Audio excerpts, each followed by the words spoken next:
All right. Thank you all for your indomitable patience.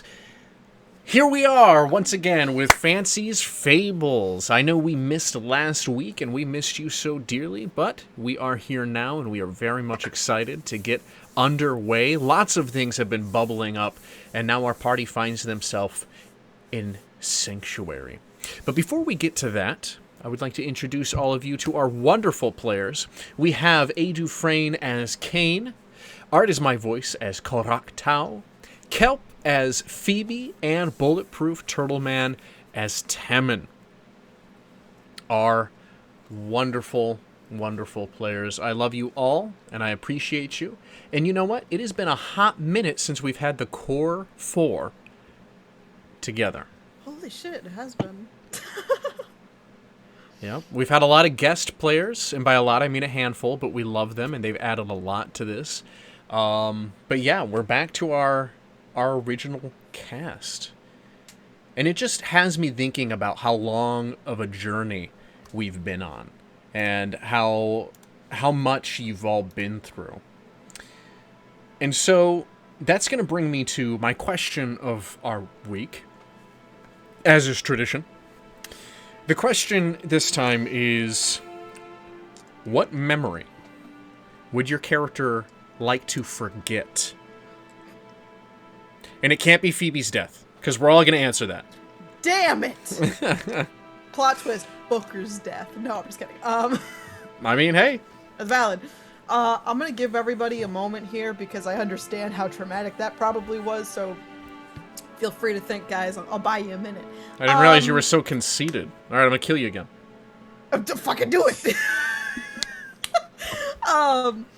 Yeah, so the memory Phoebe would probably want to forget is just her entire experience, but especially at the very end of, what was his fucking name? Evilise? Adelise's fucking torture Tabaxi? extravaganza.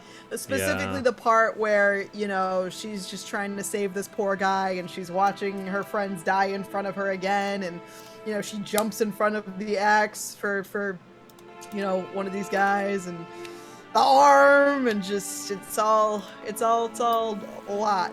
That's it's weighing pretty heavy on the little peaceful cleric's brain. So It's all pretty rough. it's a little raw. So it's probably, she could do with forgetting that for sure.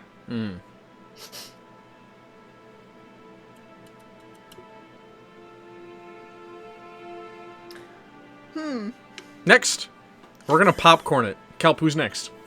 I can't do that. Bullet. Sure. I'm so sorry. No. I think one of the things that's probably more something you would rather forget is the time spent in the Underdark, where he watched his allies kind of suffer and watch Otis and Grant die, and it wasn't really much because they spent, you know, at least a week down there. It wasn't really much of a wonderful, cheery situation, because rather than just a single moment that was kind of came as a shock to everyone, living that moment of dread for the entire week without Phoebe as they are dredging through the Underdark, you know, just trying to survive as they're fighting off creatures. Everyone's getting worn down, running out of food. Timon doesn't need food and water, but watching his allies slowly become more tired and beaten up and just hungering as they finally reach to the area where the Drow were. I think that is, you know, more, rather than being like days, it was more like one long experience for everyone. And it wasn't really a great morale booster. And I would say that's probably something he'd rather not think about. And then you threw that gnome at the I agree. spiders. Yes, Yeah, he fuck did. That guy. Yeeted his ass. Who was that, Shank? So good. Yeah, how could he do that? Yeah, because he was a fucking friend. Yeah, he fucking slit Grant's throat. And then he died. Right? We spent weeks with Grant on that ship, okay? He was our little home. We didn't know Grant for that long, technically, as players, but as, you know, as characters, yo, Grant was a real one. Grant was a real one. And Otis fell to his death. That was unfortunate. That was rough. That unfortunate. That Should was have duct taped his hand to that fucking staff, man. Then you could have cast Featherfall. Yep. You should have super glued that shit. Yeah. All right, Bullet. Who's next? Who's next? I'ma choose. King.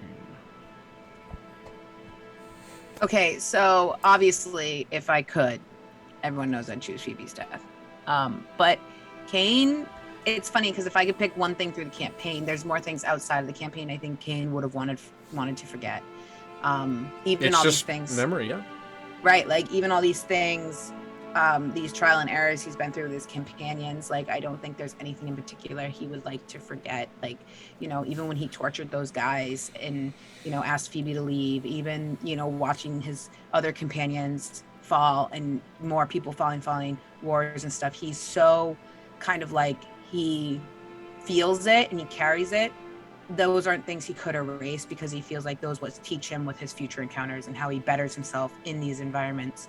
So if he had to, everybody is so deep and emotional, but mine is going to be a little bit funny. What about Galandra? Oh. I was gonna say Galandra. However, if he didn't have the experience with Galandra, like that was like still his whole entire life before you guys.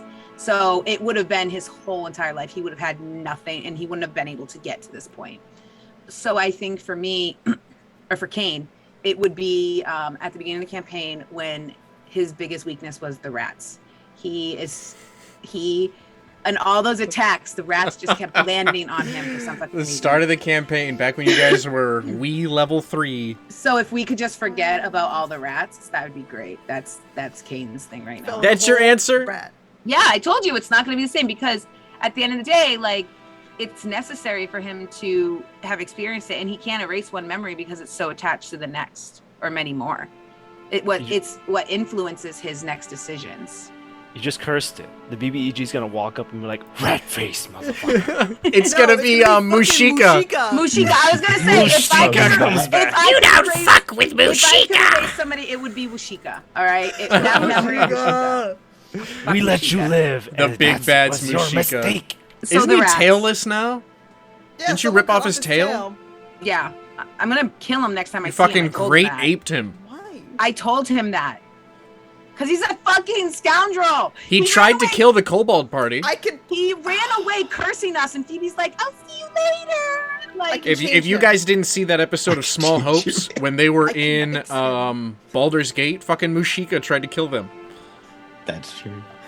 Yeah, and it didn't work out for him, and Yeah, he's too strong now. As so. usual.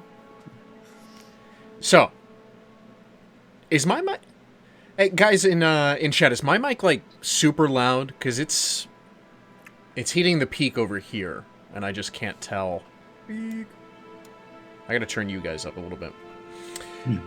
So, alright, good. Go.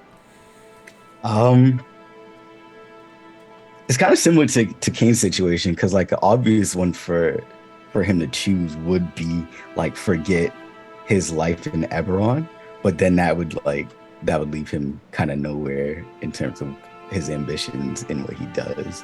And yeah, in the same way that all of Kane's other memories are what influence his decision and his personality and who he is now. Same thing for Ko. So the memory I think that Ko would want to forget is the time on the ship with Temerity, because that was just fucking useless.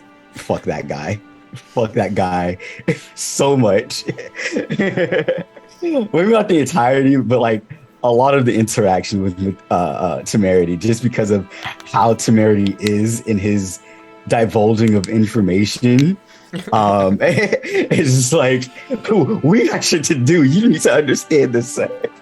But yeah, He got us to the Pirate King's he tomb. did get us to where we need to get. He It was served his just, purpose. He did it for love. he was just so shady along every aspect of the way. He was not supposed to be in the Underdark. Kane. That was my Kicking fault. his ass. I tackled him. Oh yeah. Oh, you did You that? always know Remember? it's one of two Timon of them that tackled. tackles It's him either down. one of these two. It was one of you tackled him two. down there. Well, but then Yeah. again, I also was like, "Where?" Kane do you think instigated you're-" it. I did. I was like, where do you think you're going? And Temen's like, Phoebe was about to jump down there, and then Temen said, nope. Yep. Swan It's like, why don't you guys go down there? I'll just peace out. And Temen was like, nope, you're going with me. Yeah. It's like, boom, and we jumped down together.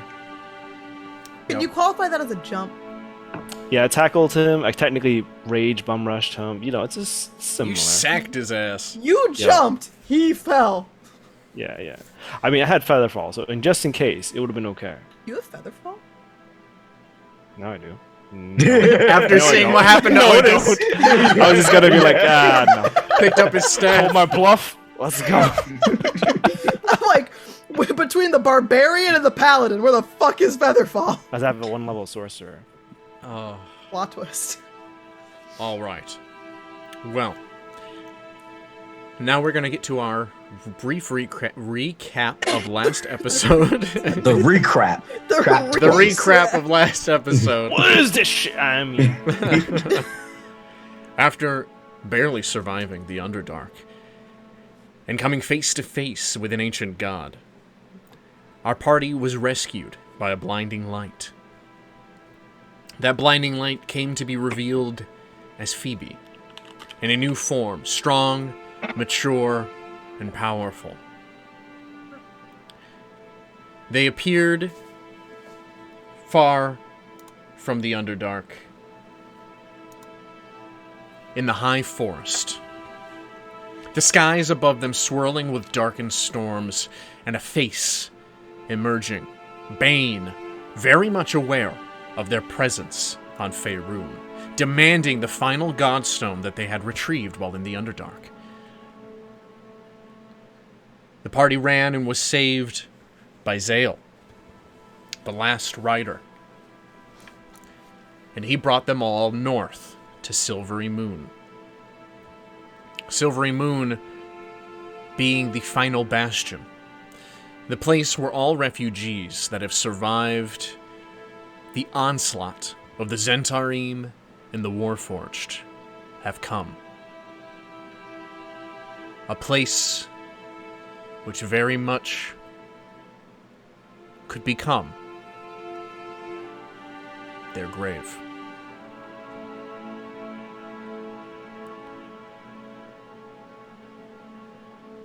Heading to lodging within the high tree of Silvery Moon, they learned something of their companion Marcus, who had shut something away from himself for many, many years.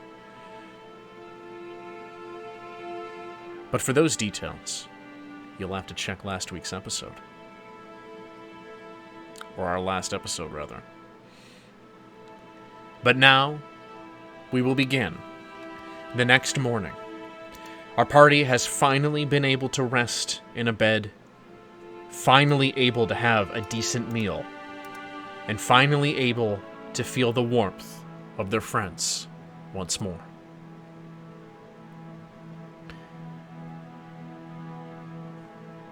Awaking, Kane, your chest feels tight. The blackened scales seem to have spread just a little bit more.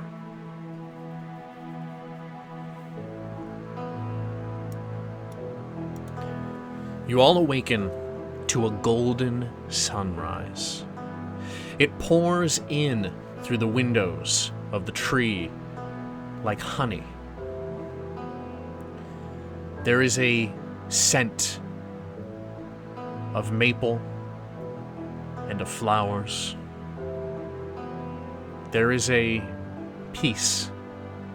There is a calm here. As if the rest of the world didn't exist. It reminds you of a time months prior, before the siege on Waterdeep. Before this all began.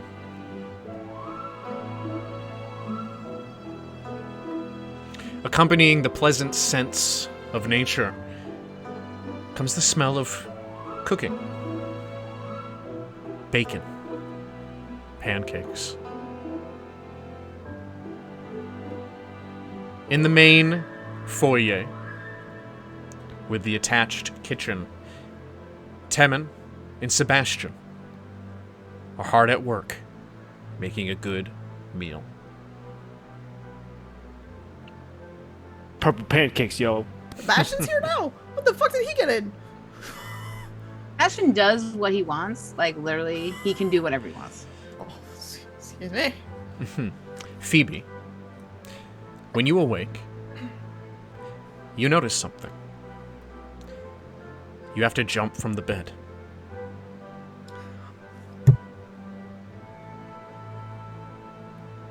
You are back in your halfling form. However, your hair, skin, and eyes all retain the ASMR features that you had the day prior.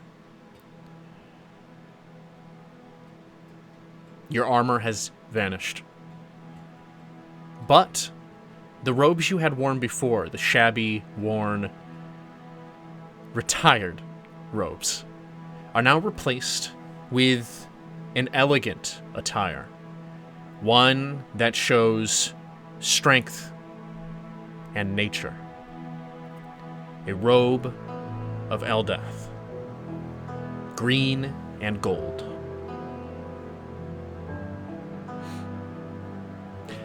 In the kitchen, Sebastian is assisting Temin in his signature purple pancakes, though with a little more finesse and more edibility.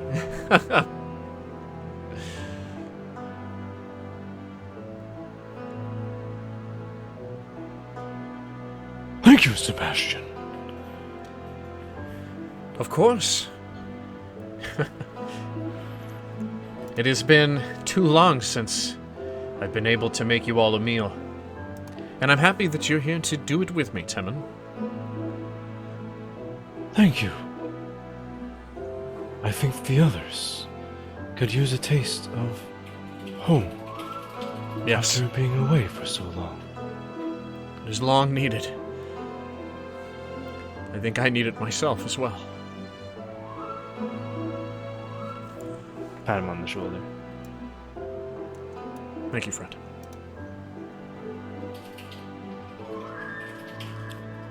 Should I go get the others?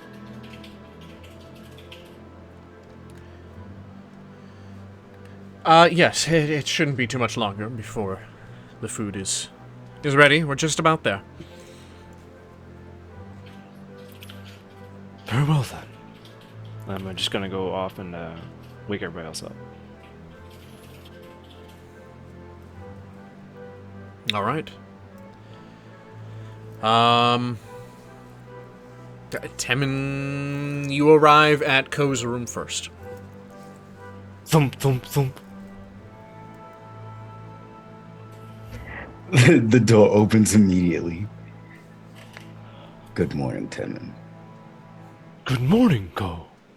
We have food.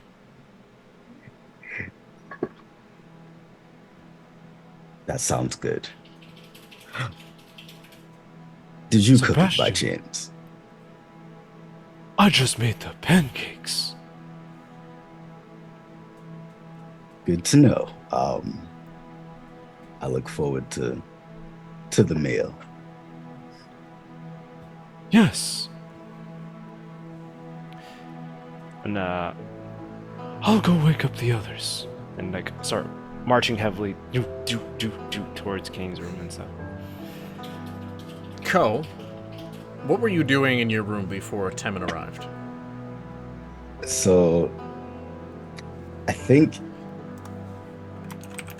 despite how tired they were, Ko did find some trouble going to sleep. And then he finally did go to sleep. It wasn't very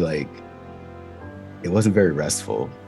He got visions from Rocktow that were, I guess, more engaging. A lot of action from previous lives and stuff that were connected. A lot of battles, probably spurred on by the fact that they had been fighting nonstop for like the past week or so.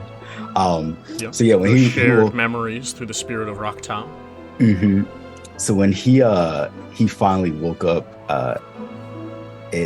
I think he's been awake for a little while, and he kind of just like slowly started getting himself together, not because he really wanted to, but because that was the only thing for him to do other than go back to sleep and probably be met with similar memories again. Well, while you were having these memories, something reoccurring kept popping up in them. A almost pink, glowing figure. It was humanoid, but it was geometric. Lots of hard edges and sharp corners. But the creature itself was always silhouetted with this light. But you recall that form and that pinkish hue.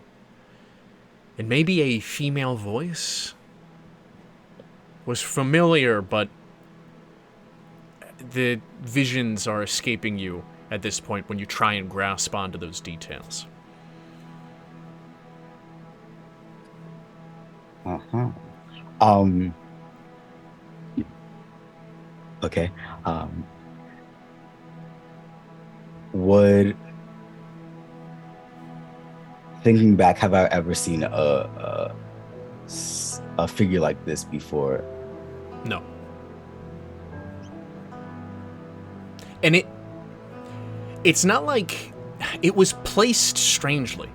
So if you were having a dream about a battle, it wasn't standing on the battlefield doing anything. It was like blasted over the vision, Just like laid photoshopped on onto top it. of it. Yeah. And in very many, like, however you were viewing this vision in all these different angles and different times and different scenarios, it was just there. It didn't change the way it moved. It just was there. Mm-hmm. And I've never experienced this ever before. Nope. So I know it to be an abnormality. Yes. In regards to my visions. Okay. Cool. Temin, Yeah. what is the next room you went to? Phoebe's? Sure, if it's closer, yeah. All right.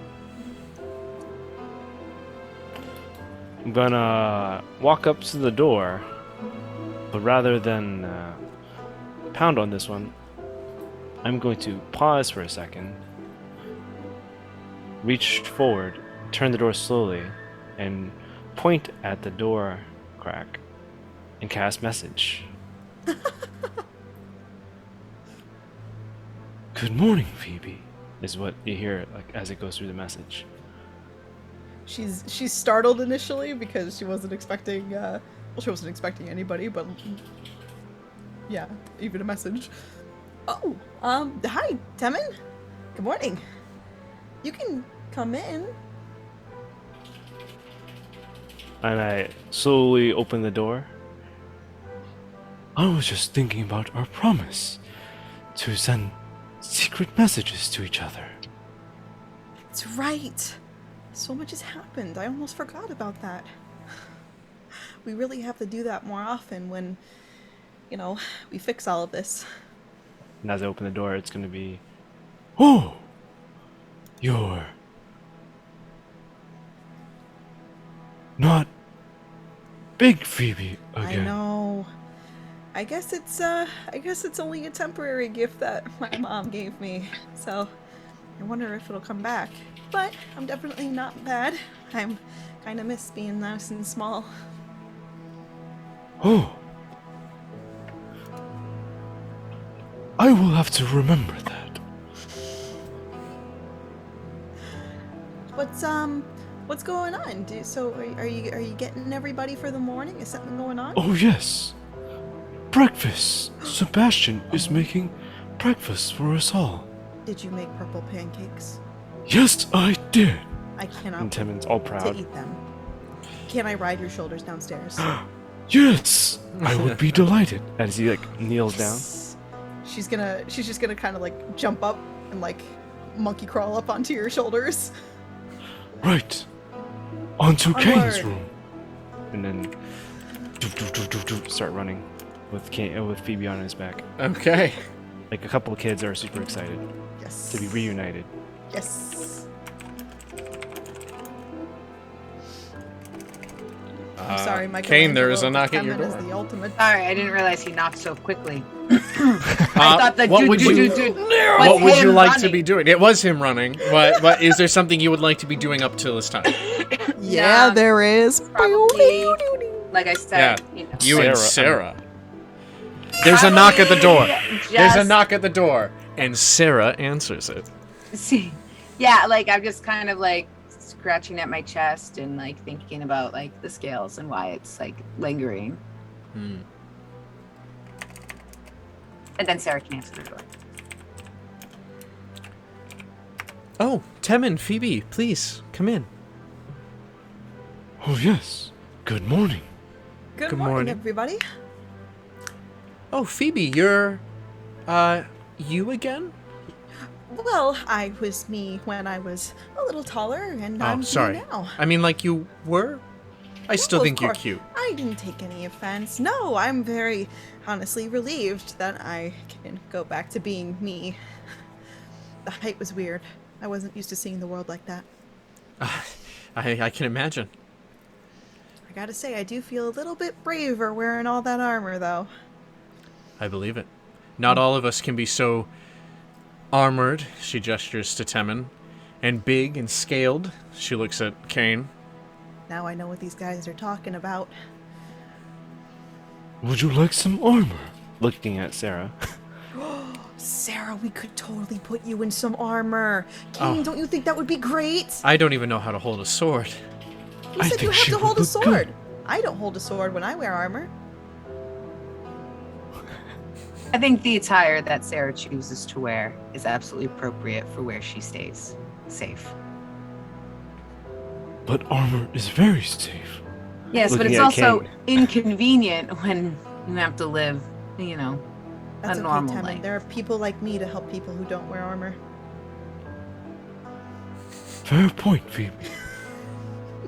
I'm gonna stand up and look at Sarah and all them. So, are we heading to council? Are we going to be leaving? Is this?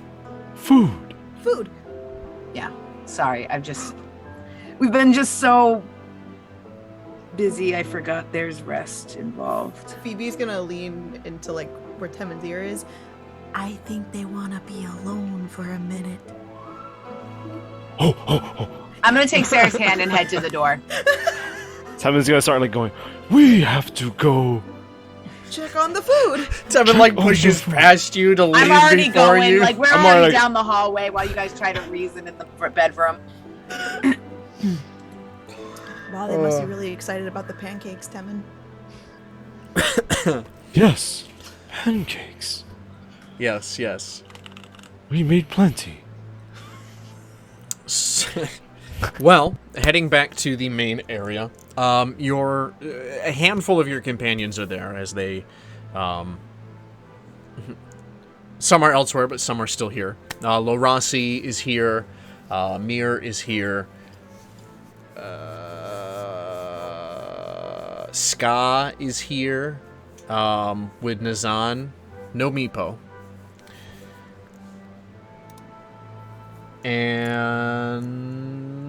And yes. And Sebastian, of course. There is a nice spread of food, very similar to that which you had become accustomed to at the estate in Waterdeep. Purple pancakes. These appear more finessed. The purple seems to have come from berries that are mixed into the batter, along with some other things to keep it interesting.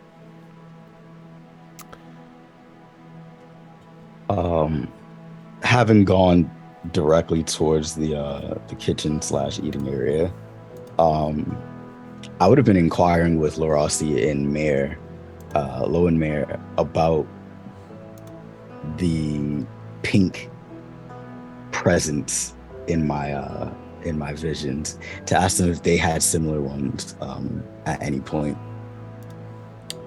Neither of them have. However, they do mirror kind of. Well, I can say that I have had recent similar visions.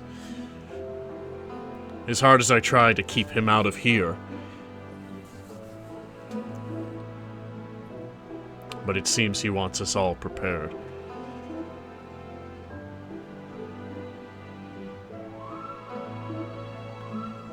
That's where the similarities end, though. I've not seen this pink, glowing person. Question. So we arrived the previous night, and they were already here. Did we inform them of anything yet that we experienced? Probably not. Okay. Nobody was probably in the mood to talk about it. All right, cool.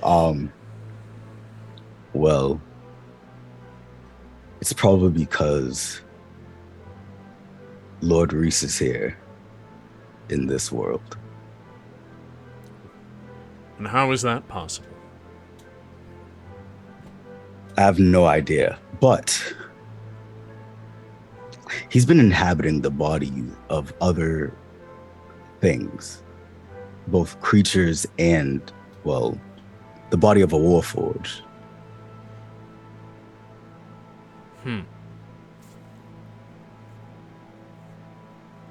How is something like that even possible? I'm not quite sure, but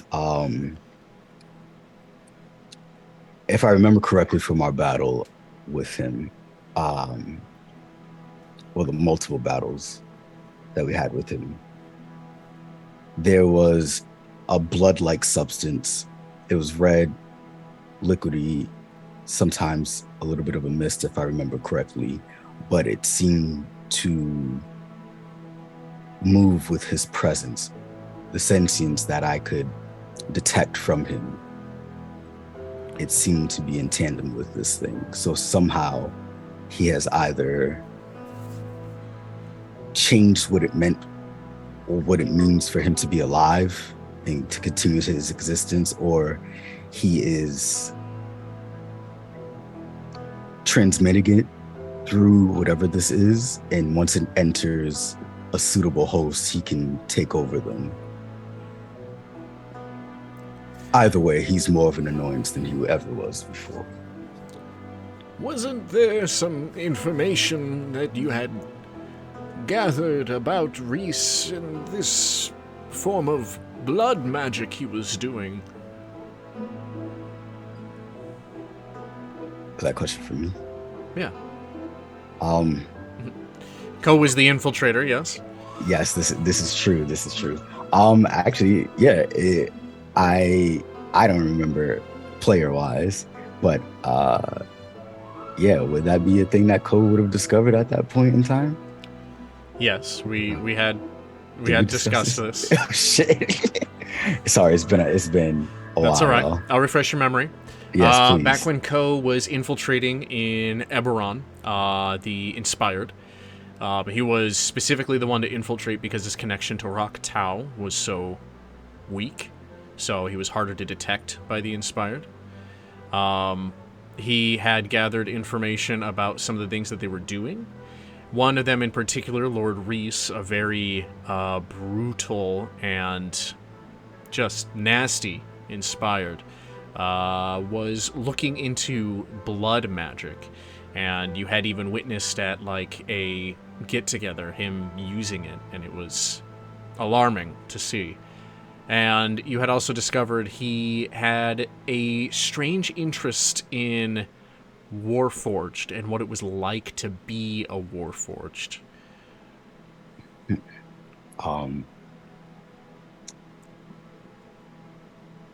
Yes. I guess this was his goal, or at least part of it. It seems whatever his research was leading towards, this is definitely a significant development. Do you think he could be the way that we all got here? Actually, you hear a voice speak up. You don't even notice it at first. Like you didn't even notice her at first. As she grabs food and like shoves it onto a plate. Ska, a small red kobold, trinkets and baubles all over her. well, when you mentioned like how you guys got here, we kind of like found something.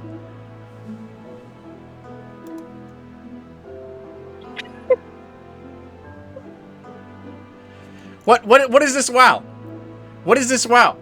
Is that not Ska's voice? I knew they were gonna say something. I fucking knew it. Is that not? You know what? You know what? Come here. Come here right now. I knew they were gonna fucking say something.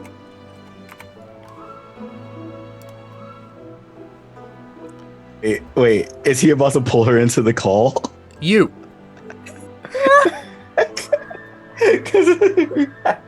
This be Is fucking this actually happening?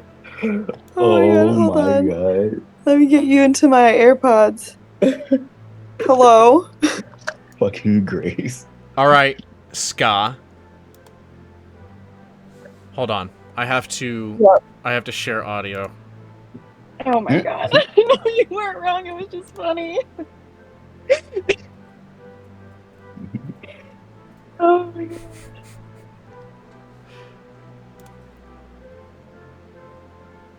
Oh.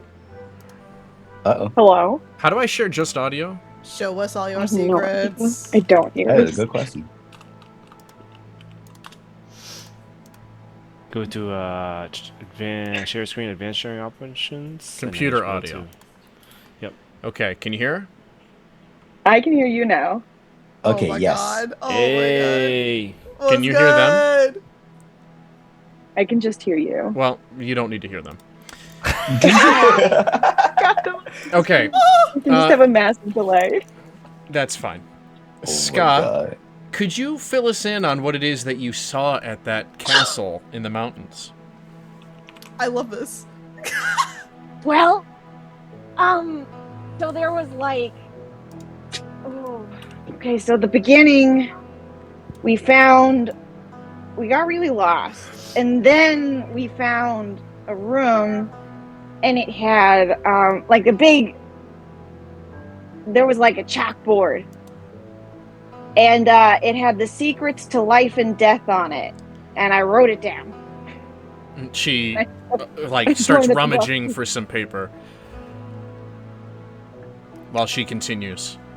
And Can I that was cast? pretty wild. But we also saw there was this like crystal statue of a person with a crystal dagger in their chest. And I think they were related to you. Or you knew them. Ko looks So- at Ska inquisitively. Mir and Lo are also staring intently.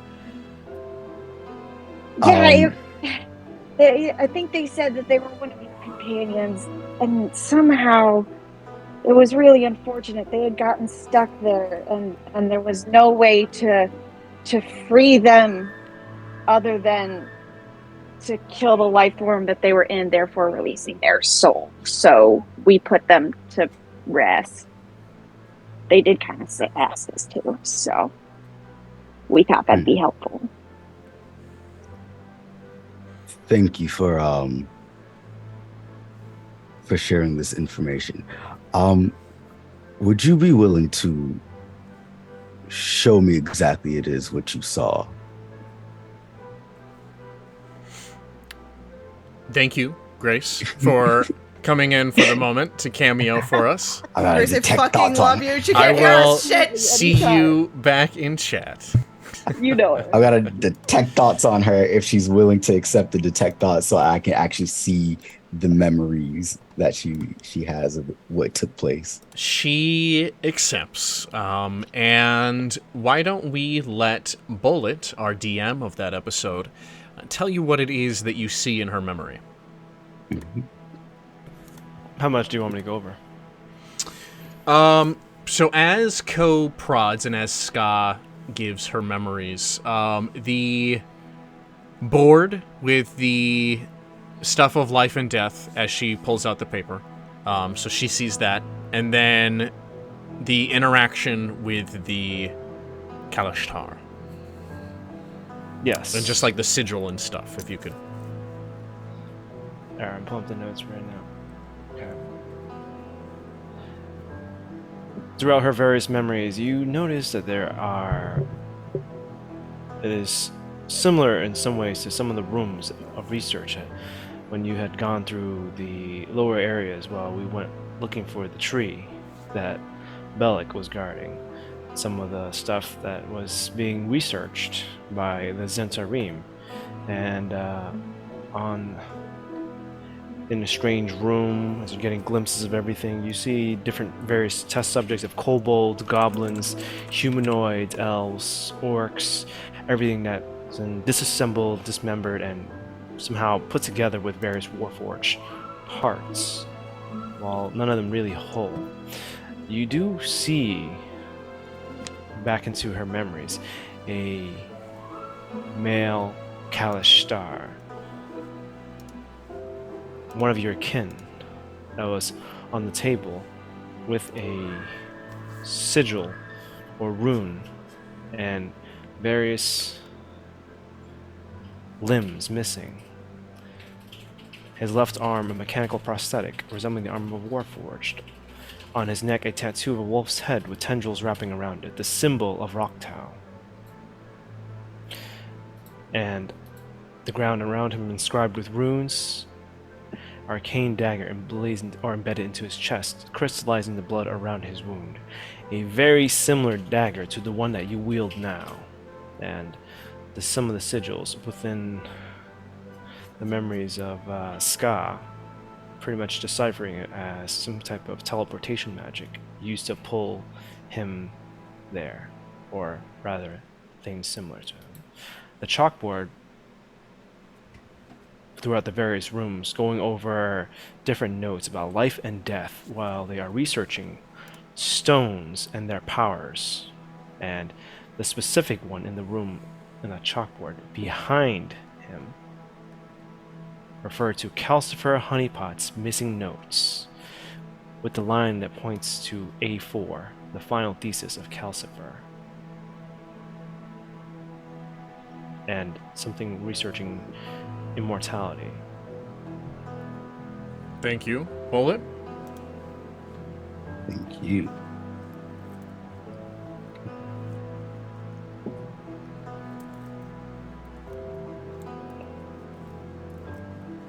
Whoa. Thank you, Ska. Oh yeah, of course. And I like pat her on the shoulder, give her a nod. Starts shoving her face like nonchalantly.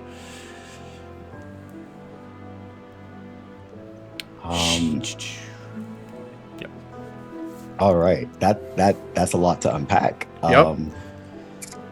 First, let me just ask, my being around Temin, one, and known Warforged, would I recognize A4 for what it is?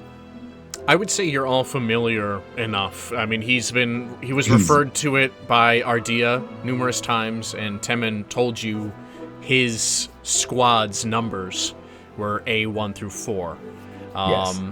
I mean, you could have your memory refreshed about Ardea being A26, but, you know, we don't have to roleplay that. Okay, yeah, I just wanted to make sure it was definitely knowledge that I would be privy to, because I couldn't remember if he actually had fully mentioned it out loud. Okay, good. And then obviously Honeypot being in relation to Phoebe somehow. Which she Cool. still has the book for. Calcifer Honeypot, yep. Yep. And then this Kalashtar, Looking into her Who was- memories, you recognize him. Bullet, what was his name? Began with the B, I forgot. You recognize him. His name is not important at this time. Yes. Only his sacrifice.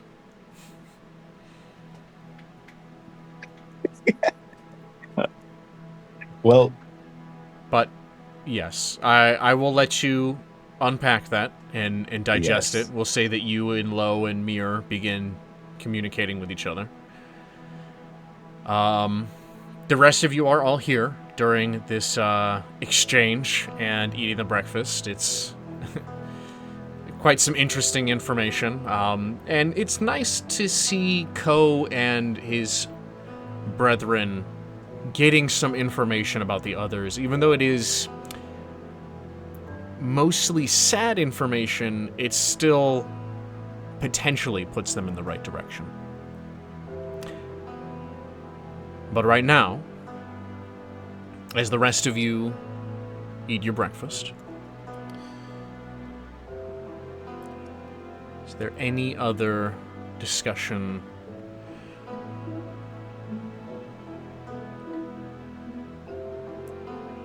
Right. Also, in the memories for Ko, you would have heard from Scott talking to the Rock Tau warrior that he was used as a catalyst to summon other people from Eberron here.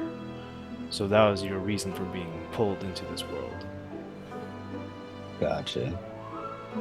as well as the other Kalishtar.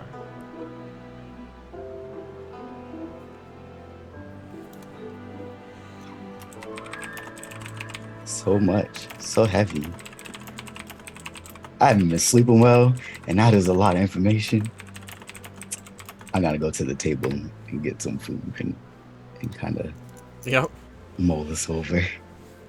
All right.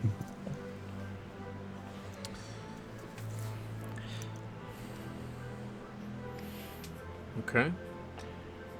The rest of you? Kane, you notice Phoebe's small. Does that matter to you at all? No longer armored?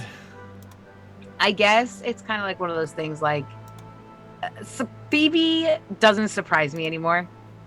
Like whatever's going on with her, like it's just kind of like, oh, Kane has half a mind that she might show up armored leaving this place. Who fucking knows? So I guess not on that front. I think Kane right now is in a headspace like this is the last time he will kind of be comfortable, and he is really kind of residing on the fact that like he needs to confide in Sebastian and like a couple of other people that like he knows what fate has in store with them, and I think Sebastian is one of the few that would understand him, not like push back, not question it, will allow Kane to have his fate, and within that I think he will confess that he hopes that Sarah can be protected and that the rest of his group will be okay as well. Would you like to talk to Sebastian now? If we have time. I mean, if Sebastian has some insight. Of course we do. And he may. Okay. I understand, champion. When we met, I wasn't entirely truthful with you. My family has been servicing for many generations, but not servicing the champion of Waterdeep. Servicing the Raven Queen. But I'm sure you already knew that. Yeah. It was pretty evident when it came out that the Raven Queen had sent you. You weren't just a random person she picked up one day. No. As a goddess of faith, as a goddess of fate, she has been very intrigued For the future has been uncertain for quite some time.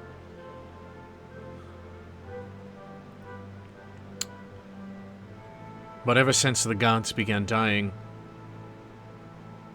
one future became quite certain.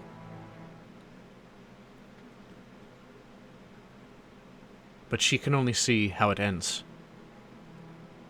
and not the steps leading to it.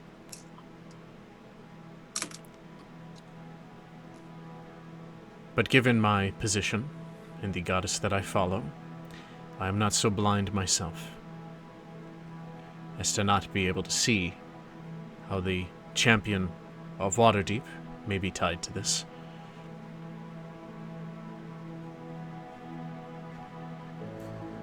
I believe it was Alestriel who had a vision herself, one of the 7 sisters gifted by Mystra. She had informed you of her vision. We had lost you all within the Underdark, but we saw you for a glimpse.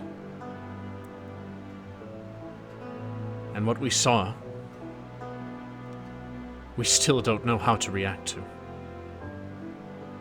And I'm sure we will all talk more about it in our meeting that I'm certain you are expecting. But this ancient being certainly draws some worrying lines to that vision.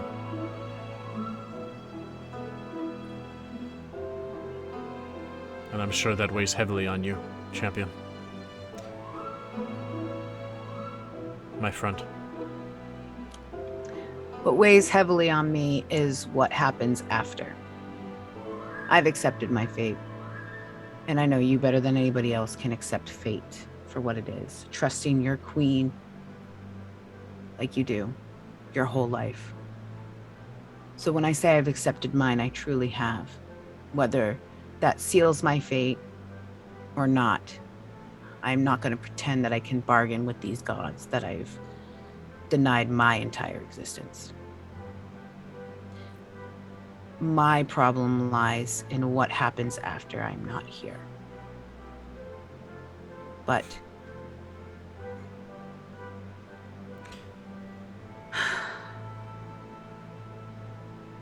do you know what makes it so perplexing, Kane? enlighten me. We can't see past that.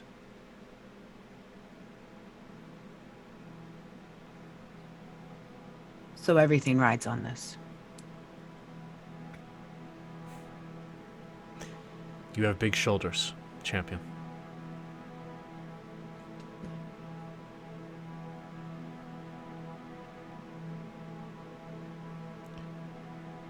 I am glad that you are not afraid of fate.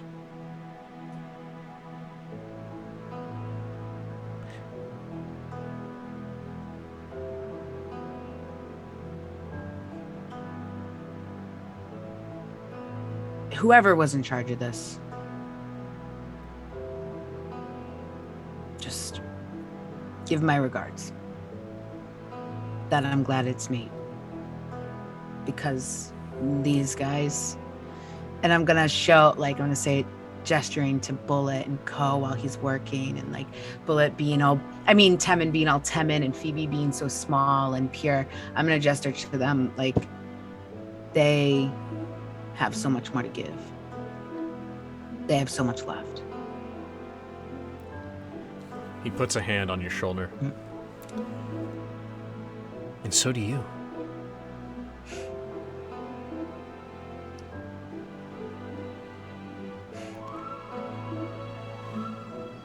All any of us want is for the world to keep going. To keep spinning in the center of our universe.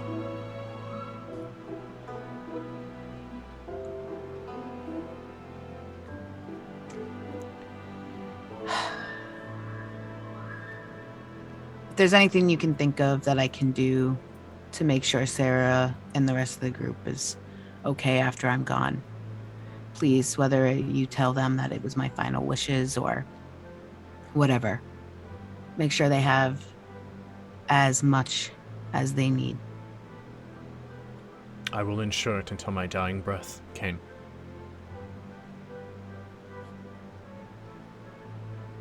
I'll put a hand on his shoulder and just kind of be like, thanks. Thank you, champion. I'm going to get back to my seat and just pretend I didn't have that conversation.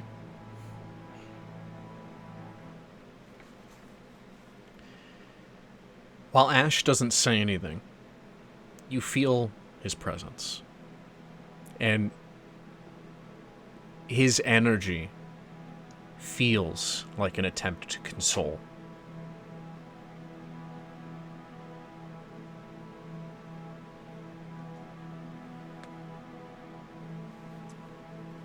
Just kind of like, I recognize it. I'm not going to say anything, but I recognize it. All right. Anything for anyone else?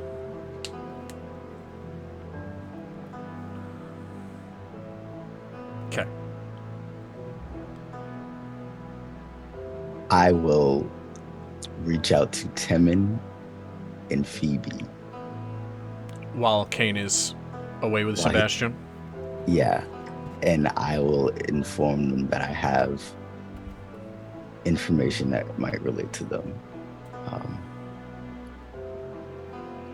Phoebe, somebody named Calcifer Honeypot, and Temin, well, your model number. We all seem to have something that connects us to what's going on. Phoebe's just gonna stare into her plate. I was with my... I completely forgot to ask her about that.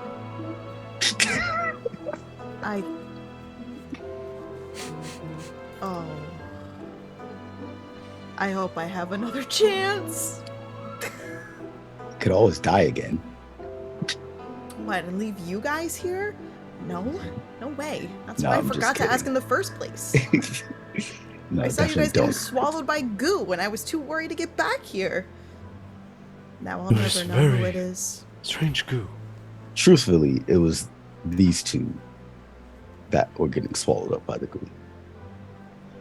Wait, who two? Kane and Temin. Temin. Oh, while you were They were the laughing ones. from Mario I Bros. was As if wait. I'm he sorry, I wasn't was reading climbing something. from the goo. I was. You know, doing the guy smart that thing. could read the writing on the fucking wall. Kane comes over as if you were climbing to get away. And Breaks like, away from his conversation. you two decided to fight the goo. I was like, let's get the thing. Well, it was enough to get my mom's attention, that's for sure. Well, at any rate, I'm glad you're back. I'm glad we've gotten this information, better insight into what's going on. At the very least, I know how I got here now. Even though, Sorry to hear about your friend. That's... Nobody Yeah. should have to go through that. Yes, it is unfortunate. It is strange to see how we all have a connection. mhm. Then there's, well, I wonder how he fits into this, how Kane fits in.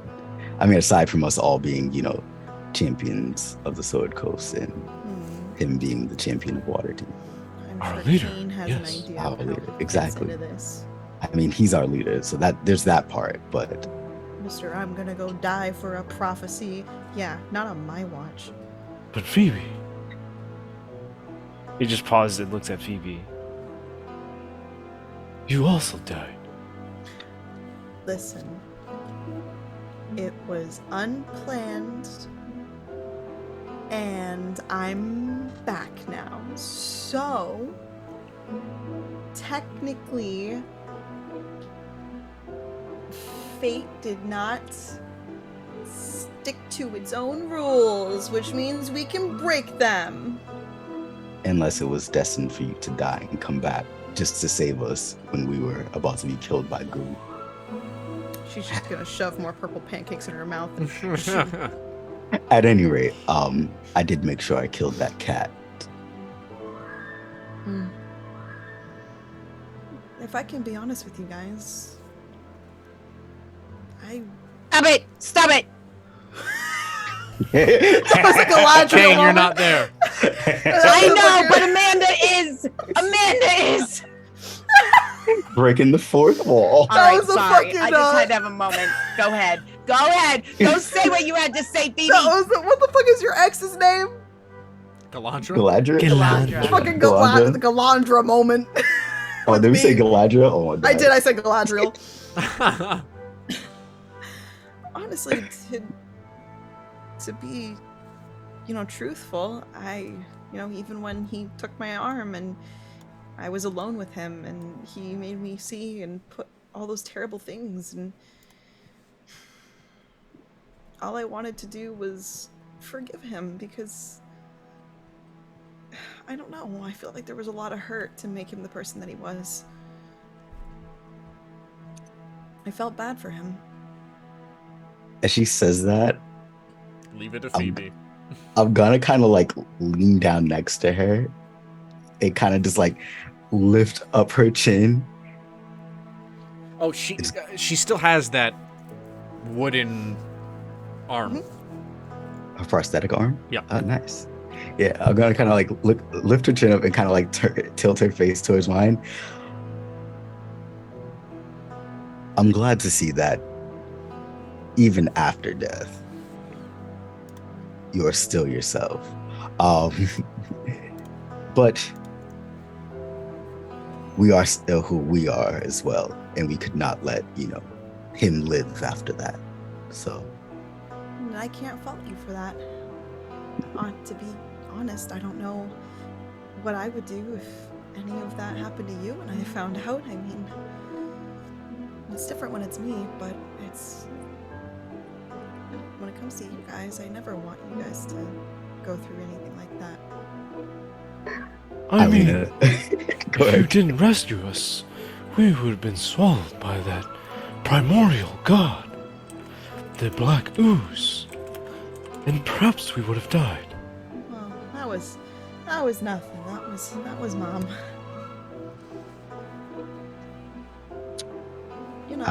I can tell you right now, your mom is amazing. And if I die, I want you to absolutely wreak havoc on this world. Cole, I want you to know that I love and respect you as a person wholeheartedly, but I would not be able to make good on that. I figured as much. Instead, I would try to find all of your family or your people who came here from wherever you came from, and I would try to get them together and find a way to get them back home if that's what you wanted. I would finish what you couldn't. I think he's actually a little surprised that she said that much. He kind of leans back with a smirk on his face. She's gonna poke his nose. Boop. Don't worry, Ko. I will smite them all for you. Every last enemy. Phoebe does just that with tea that she just sipped.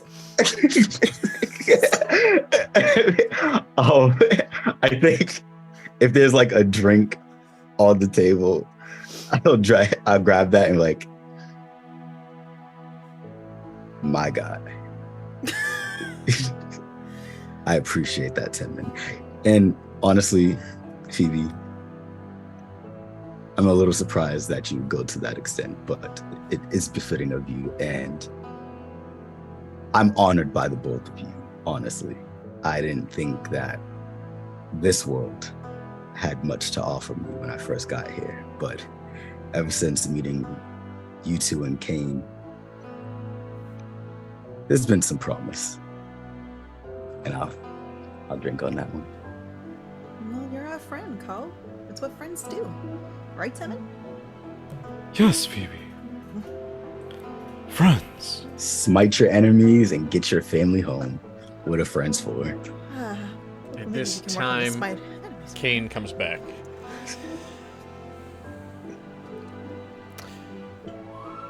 There he is. The Oh, Last great. of Us. I have my cup out towards Kane.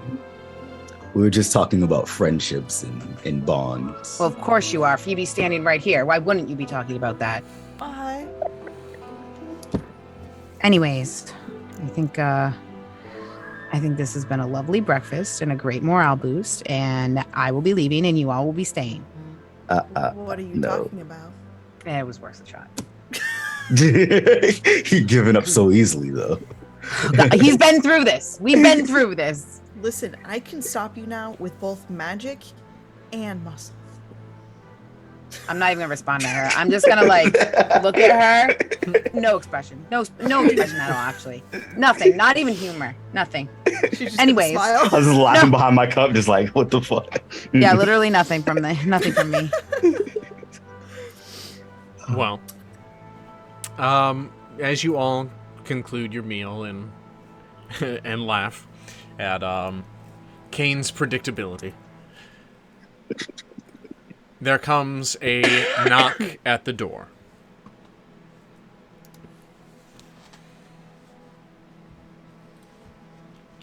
Who's that knocking at our door? Rapping at my chamber door. In walks an elven man. He wears white and golden finery. He has an air of aristocracy about him. Long golden hair, chiseled regal features. As he comes in, he gives you all a bow. I am Methramar Erasume, High Lord of Silvery Moon. It is my utmost pleasure to meet the champions of the Sword Coast. He bows again, this time a little deeper.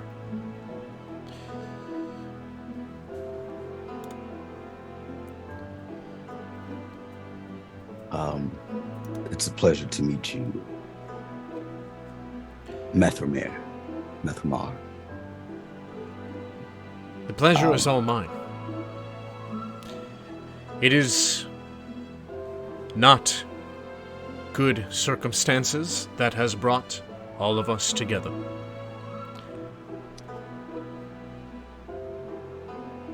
The Lord's Alliance, that which is remaining of them, have gathered here, along with many refugees from all across the Sword Coast.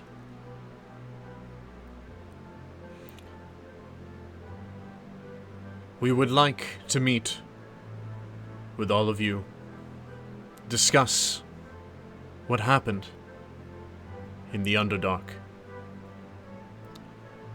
and discuss our steps to protect this place.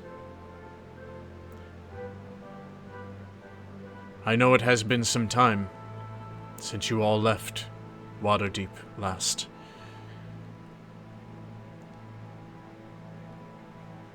And I wish I were not the one to have to inform you all of this.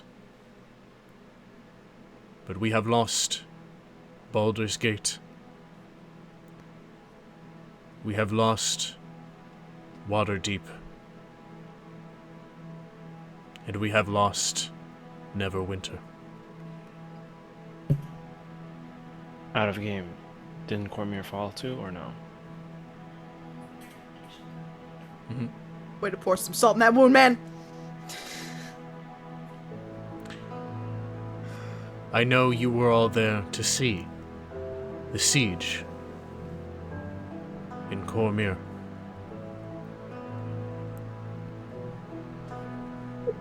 It does He is not. visibly like getting really anxious and upset. It does not look good, to put it plainly. Our enemy is numerous, and they are powerful.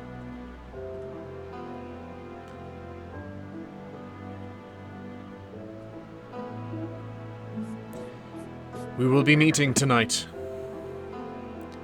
If there is anything I can do for any of you, there is no cost, and there is no need too great. Silvery Moon is not a fortress, nor is it an armory, but there are many here who can aid us in what you may need.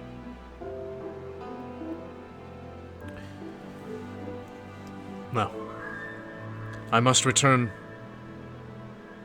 to my duties. I will see you all tonight at our meeting. He bows again. And he leaves. So this is the point where it officially becomes a shopping episode, right? No. Yes and no. No, but no. what you're going to do is you're going to give the DM a list of demands. That's what I was about to say.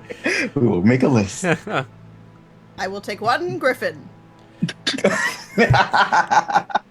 You can't have You Belisi. said it. It's not too great. There is no cost. I will take a griffin, sir. There is nothing too great. I would like to officially Belisi is finally become north a werewolf. with Marcus and Zale right now. I will take one teleportation circle to Belize. And then I will be taking Belisi. Fly her all the way back. Tonight you are staying here.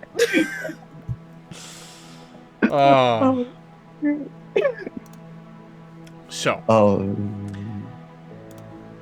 this is where I open the floor to all of you. While we will not be having a shopping episode, if there are any interactions with any notable PC or NPCs, or anything specific to your character you would like to accomplish, this is essentially the point in the game where the big menu pops up, and it says, if you continue this mission, you will not be able to go back to the other ones, you know?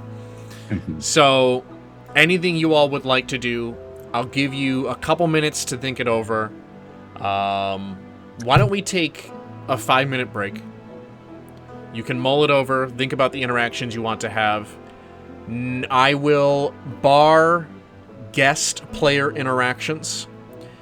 We will be able to have those later. Okay. Okay? So, everybody in chat, thank you for hanging out so far. Go ahead and take a 5-minute break. We will be right back here at 9:13, 9:15. We can add 2 minutes on there. Eastern Standard Time, where we will continue the end of this episode. So, my players, you may go. Already on it.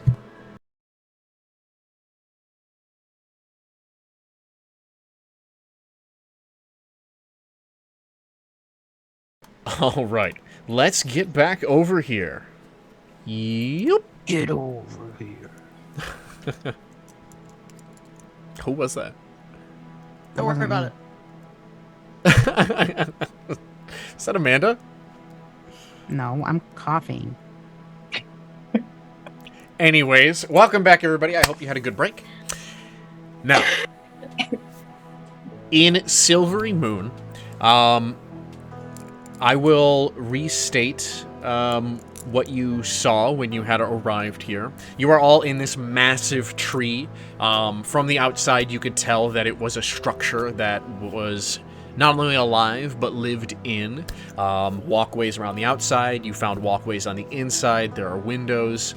But that is not the only tree of its kind. There are several others spread out in Silvery Moon, though not all is grand.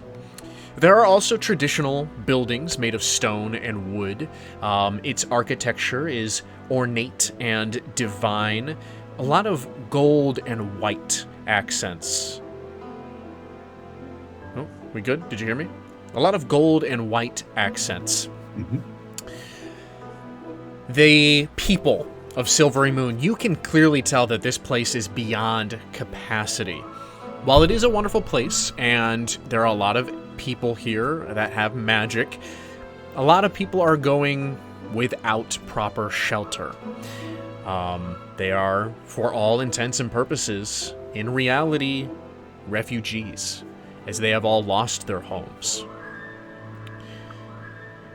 But with this comes opportunity. Opportunity and diversity of mind, and of spirit, and of ability. As I had said before we went on our quick break, if there were any NPCs you would like to interact with, now would be the time. And if there was anything personal you would like to take care of for your character, now is the time.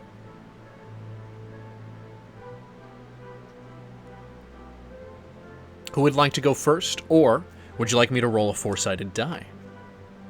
Roll the dice. Oh, Roll the dice. the dice, Roll though. the dice. All right. I will pick a number between 1 and 4 for each of you. Done. Phoebe. Ah, shit, I knew it. Roll the dice. No, don't roll the dice. Don't roll the dice. I'm sorry. Ah, fuck. Sorry, take it back. Shit. So she'll probably wait for a moment when everyone's kind of off doing their thing, and she'll kind of find a quiet place outside and just kind of be with, the scenery outside, and she's gonna pick a quiet place, and she's just gonna kind of sit and meditate, and she's gonna try to connect or commune with Eldath and see if she can reach her.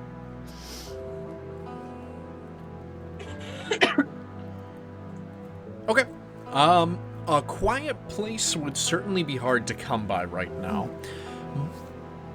But, there's plenty of plant life, so there could be like a... wherever it's the most dense with, it doesn't have to necessarily be quiet, but it's gotta be thick with that flora. Okay, yeah. You certainly find the spot. And you begin to attempt to commune with your goddess. With your mother.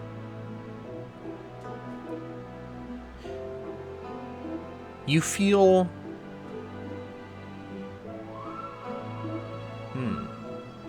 Give me a religion check. Oh shit! Dice! I got this! How do I have a +0 in religion? What the fuck? Are you on the right sheet? Yeah. Wait, now I want to look at the other one. I have a -1 in religion on the other one. Oh my. How? I'm a fake devout. Okay, 14. All right. Okay.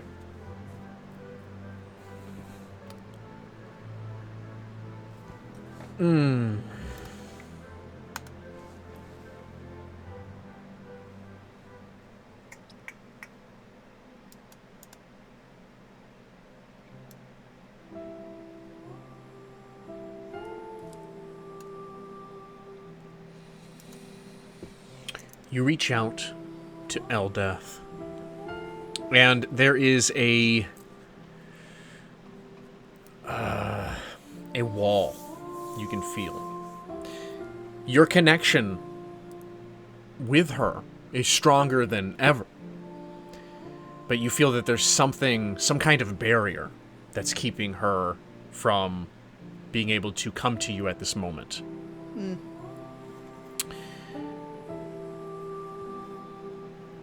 As you sit there and you kind of just, well, at least I tried. You hear her voice. My child, I see that you are safe. I am grateful for that. I have but a moment, my dear. There is much happening out here. The realm of the gods is in chaos. What I want to know, it can wait until all of this is over. was only if you had a moment, but if you have to go, you have to go. Phoebe, there may not be any other moments. Well, of course there will be. We're gonna make sure that there are. That's what you said. We're gonna make sure that it happens. For mortal beings, yes. But for us gods, our future is uncertain. Mystra has been in hiding, but we have communed with her, and she informed us.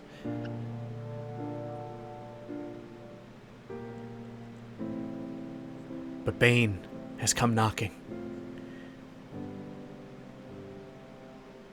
I have this moment for you, child.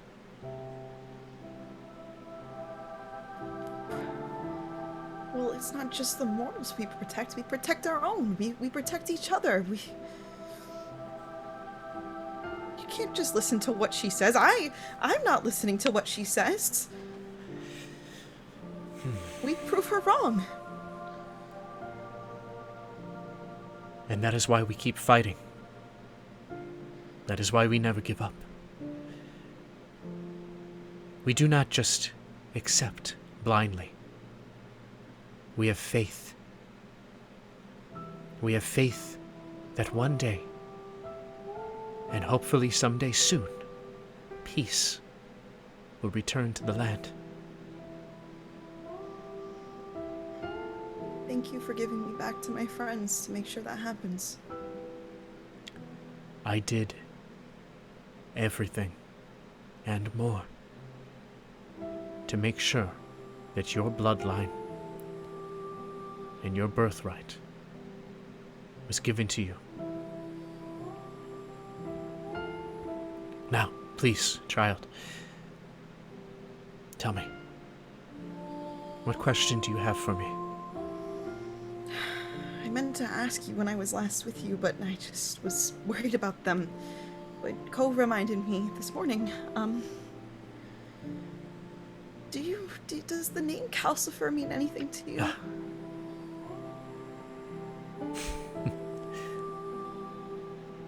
Yes. Yes.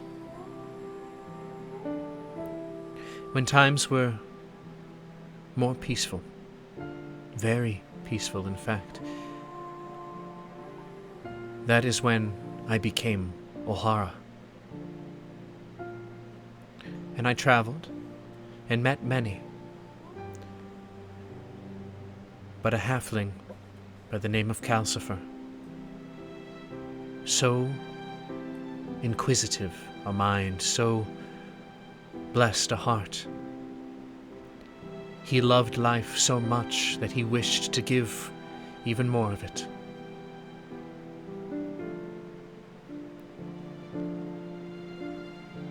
I would dare say that he was the one love I had.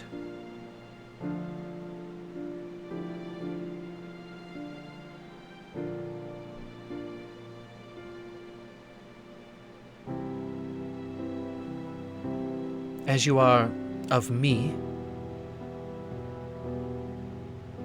you are of him.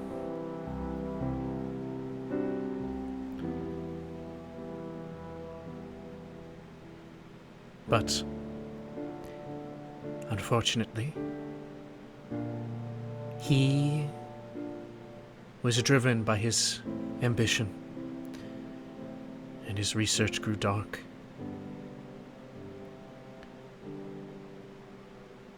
I had not seen him for quite some time, but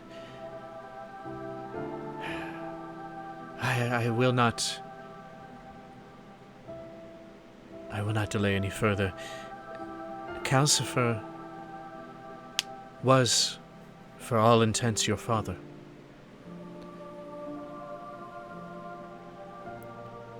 But he is no longer on the material plane. What happened to him?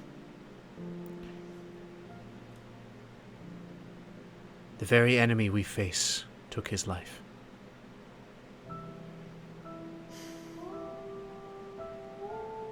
And they are using what he created to take many more. I did not wish to tell you this, because I did not wish you to feel that you were not one of purity. You are.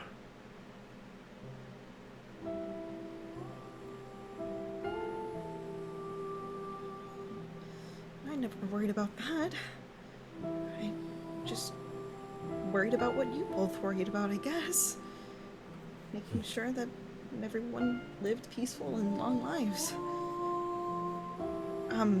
She's gonna take out the journal. I mean, this was given to me. Well, it was found, and I recognized the name. And is anything? Do you think in here would it be able to help us? Would it hurt us? Are you able to make sense of it, or?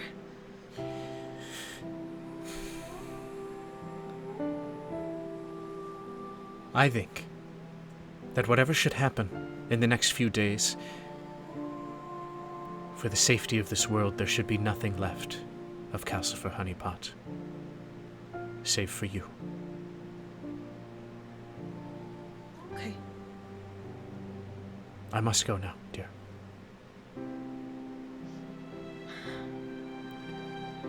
I will be watching over you as I can, but feel your strength and be confident in your heart. I will. And as the connection breaks, almost muffled, you hear background noise, chaos, magic, swords, and blood, the sounds of a great battle, though very distant. And then the only sound around you is that of the clamor of the streets and the sound of the breeze through the trees overhead.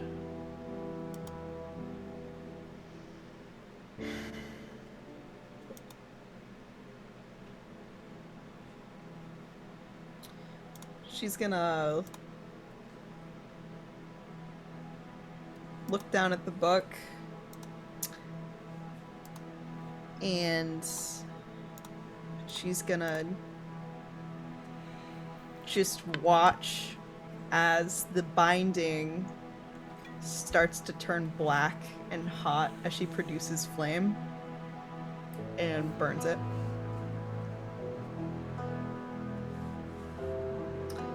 And then she's gonna walk away.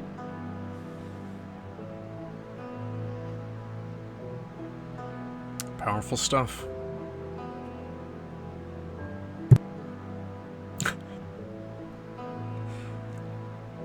All right. Next. Co. Alright. Having discussed things and everything with the other Roktal that are present, it is now time to try and commune with Roktal himself. So Ko is going to return to his room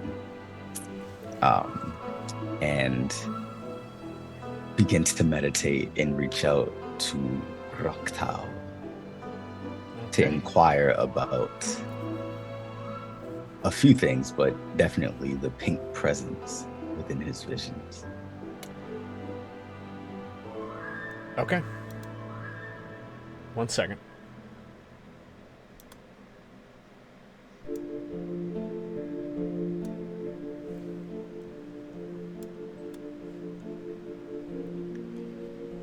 Can you hear that? No. Is it Syrinscape? Yes. Oh shit. It's not your fault. I could hear it. My Now I there's don't hear another it. option Yeah, for I just me. stopped it. Go By ahead the and way, turn Kelp, all the time you've been listening to YouTube, I want you to know that Phoebe has her own fucking theme. Fucking It's not asshole. my fault! I can't get a so- Syrinscape! Here's the thing. It's so much sadder with your With the fucking music? Yep. The second your music hits, it's like... Is it the one where I first, like, reunited with, Uhara in the woods with Cain? Is that Yes, that's the theme. I know the theme! I hear it and it makes me fucking emotional. It's not my fault! Could you imagine listening to that while you're role-playing? Could you imagine the level of investment, how you'd be playing? You'd be so much better. Yeah, just go back to the clips. Just go back. Oh, I'm about to fucking go ball your ass. He's gonna fuck you up. All right. Well, Co. All right, I should be able to hear now. Yeah, there we go. I can hear it. Oh well, Syrinscape broke, so you know. What the fuck? Case in point. Oh my god! I thought you were gonna say that my YouTube music was playing in the background. I'm like, I'm so sorry. No, you're good. Okay, all right. Co. Me. Retreating to your room, you sit and begin to meditate. You feel inside of you this inquisitive rage that had been brewing since Ska informed you of what she had witnessed in that fortress in the snowy mountain. Another Kalashtar. A Raktau. The Raktau himself has had enough. The entire time you have been in this pitiful place, your people have paid. Your people have been lost and slaughtered and used.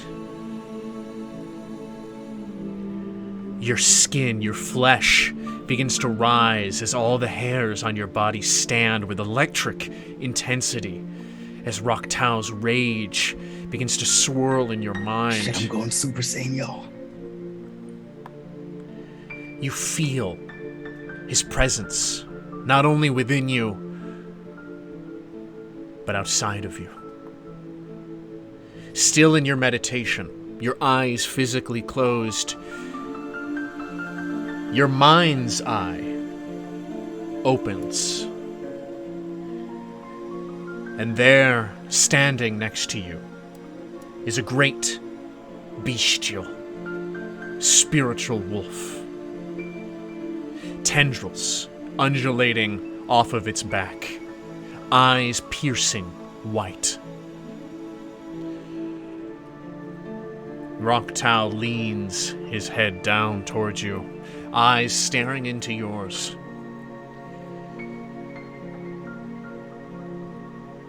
Go.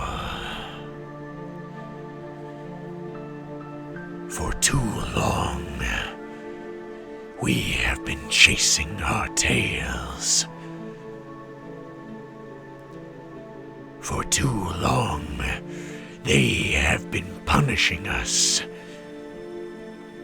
They have used our blood, our spirit, and they shall pay.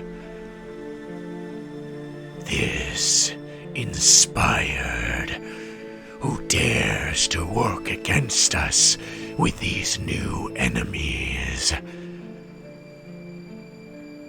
He will show his face again, and when he does, our fangs shall find him.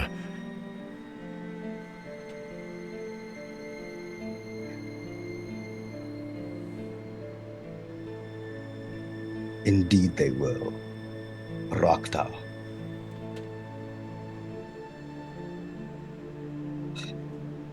I bow my head to him.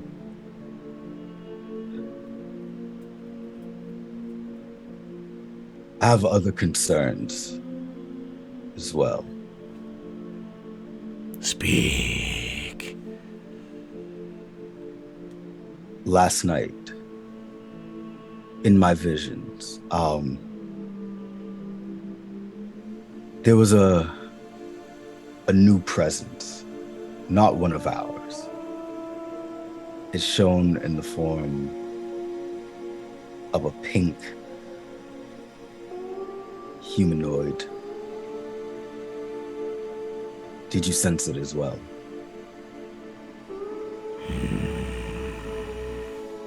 Roktao's head tilts to the side. I know not of this. It had a voice as well that was vaguely familiar. Feminine, if I recall. I share with you the memories of our people. Life experience through generation. If you are now seeing them clearly, our connection is complete.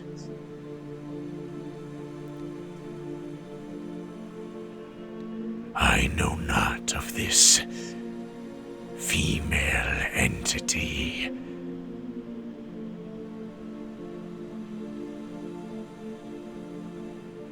I see.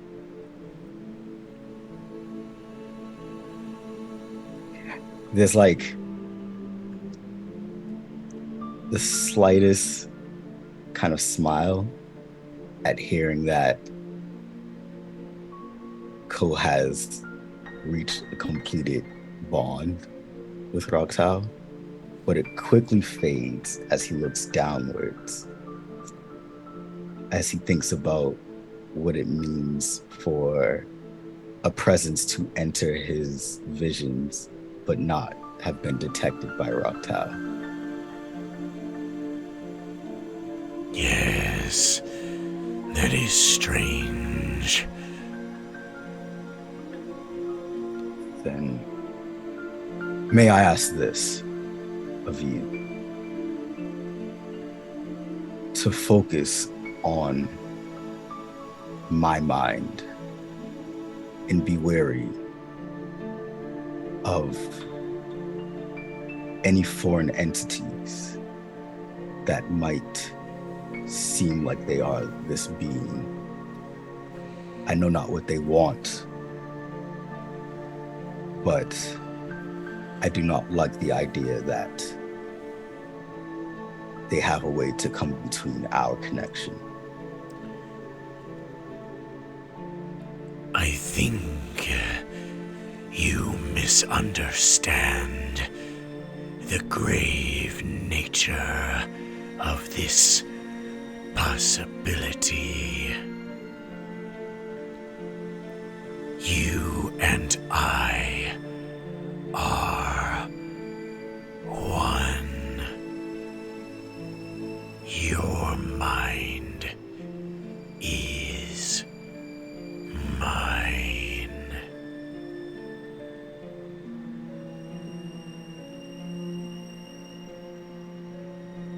Isn't that all the more reason to be wary of this being? If we are as one as you say, surely you would have sensed what I sensed, experienced what I've experienced. Of course I should have.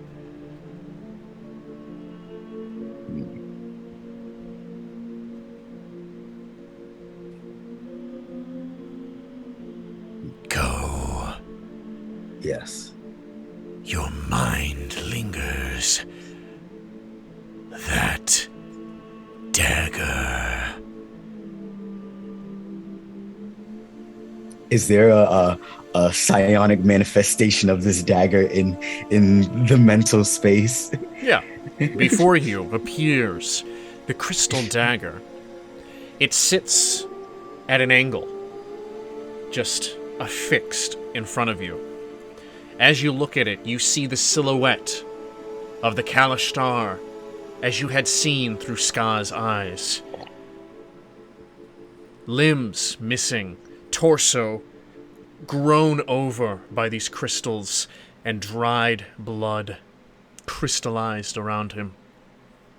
A pink crystal dagger sticking from his chest.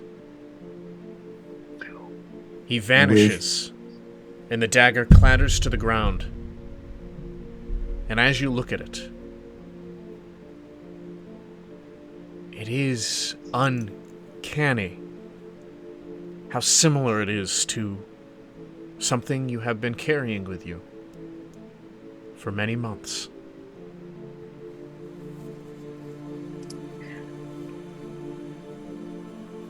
In this moment, coloration, the fact that we are in a mental scene, would I be able to put two and two together and link that to the pink presence that I witnessed? Seeing the dagger brings something to your mind. That voice. It replays. Go. Feed me. I hunger.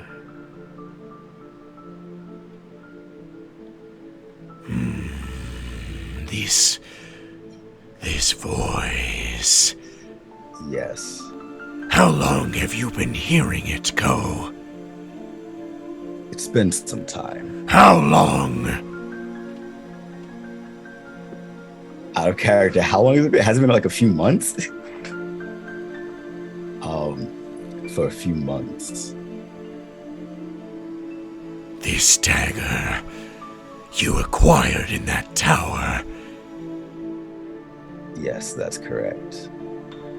I have not heard that voice until now. When he says that, I'm going to pump psionic energy into the dagger and like almost try to like shove that presence awake. Like Okay. As you reach out to the dagger, immediately, almost too immediately, as if an arc of electricity jumping between metal within a certain distance, within proximity of each other, you feel this other presence jump into your mind, and there, blinding suddenly, then dulling, stands a creature you've never seen before. Humanoid, almost feminine, a creature made entirely of crystal.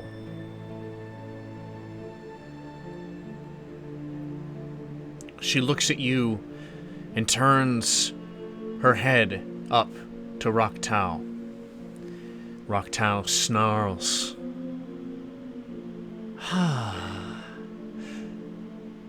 It's so nice in here.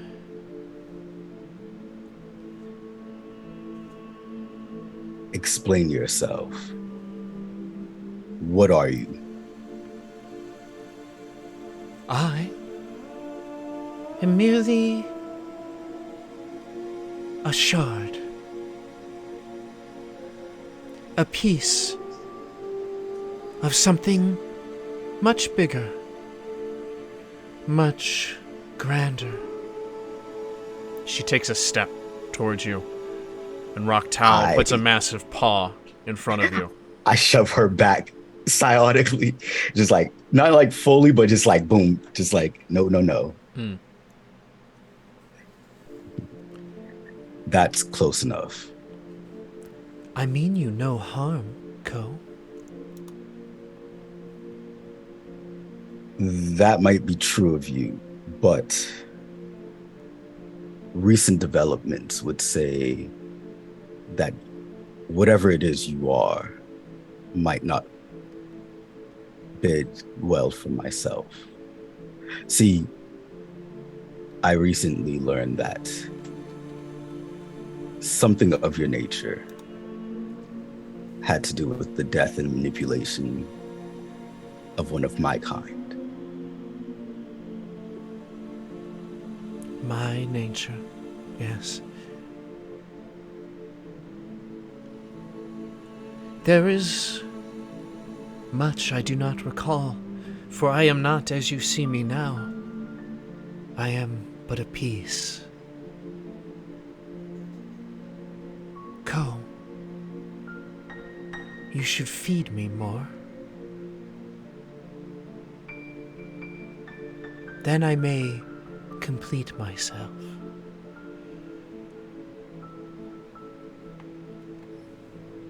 But as of now, I am sorry to hear of your kin. But that had nothing to do with me. At least, not the me that you hold in your hands.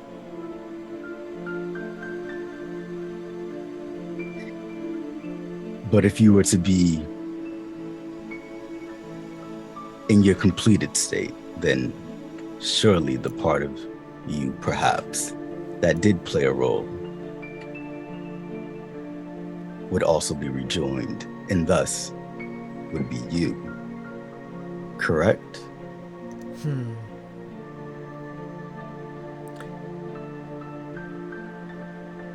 No. Why is that? Because I am a piece to something even bigger. I am a piece to us. And as she gestures behind herself, you see the visage, the hazy form of thousands. Thousands just like her, but in all different shapes and colors, but all vaguely humanoid. Then the image disappears. And what exactly are you and your kind? And why should I help? I mean, I was doing this out of curiosity and favor to Evan, but... Evan. Yes. He did not feed me. Not like you have, Ko. I am so very close. Please. Another snarl from Rock Tao. Be gone with you. I grow tired of this. I kind of like look up at him, look back at her. Them's the rules, basically. And I'm going to force her out of my mind. Okay.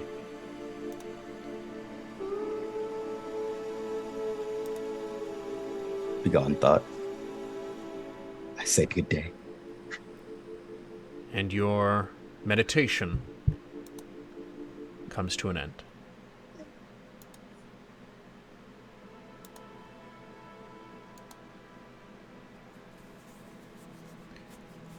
All right.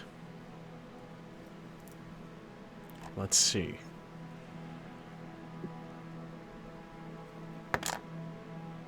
Temin. I knew it was coming. If I may, can Yeah, I go ahead. pause this for a second? Yep. DM messages. Oh, Secrets. I like secrets.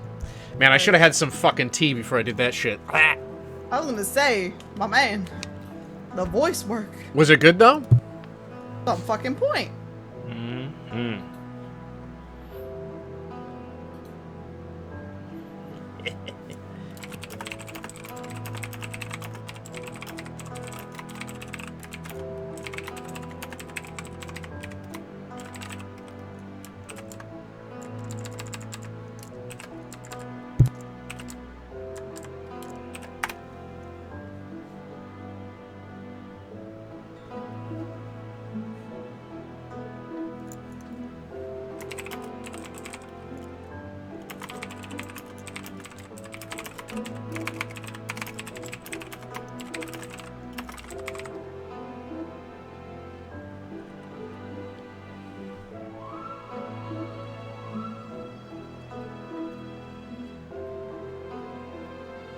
Okay, I've said my piece. Oh.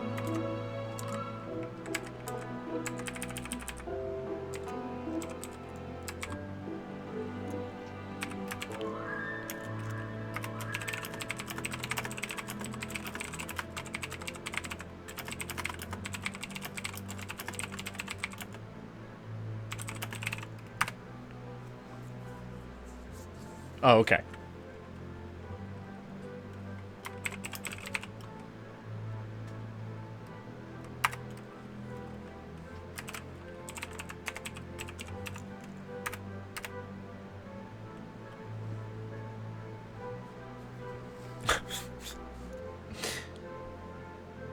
Thank you. Thank you. I don't care, but I care. I was just giving the DM the absolute determination on how the last two interactions are going to go. Or which one you want to go first. Oh, I see. You're just throwing stuff at me. Yes. I'm telling you what I want to do. Not you. Because that... Oh. Thank you. I appreciate it. Sorry. Bullet is just throwing stuff at me. I thought he was messaging me like you were, but he was not.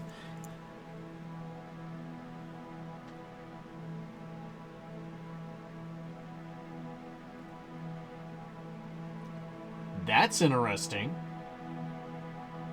That's a 5e item?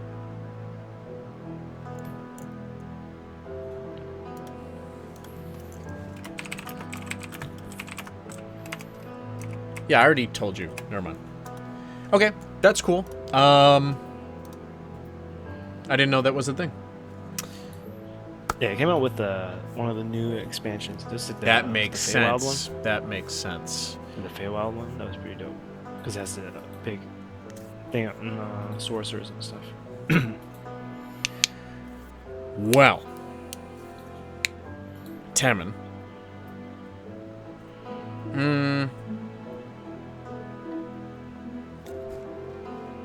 Hold on.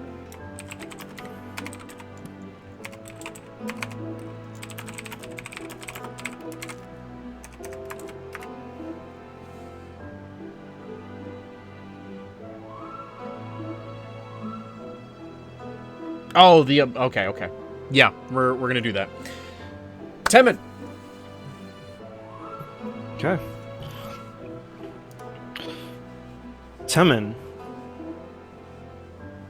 followed by Raffaangelo, is walking across the town to a gravesite, and on Raffaangelo's back is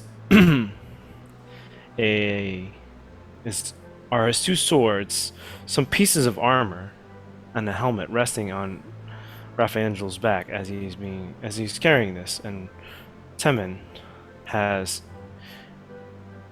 taken his cloak off and he's wrapped it together into a pile, or into like this little bundle with bits of dirt inside of it.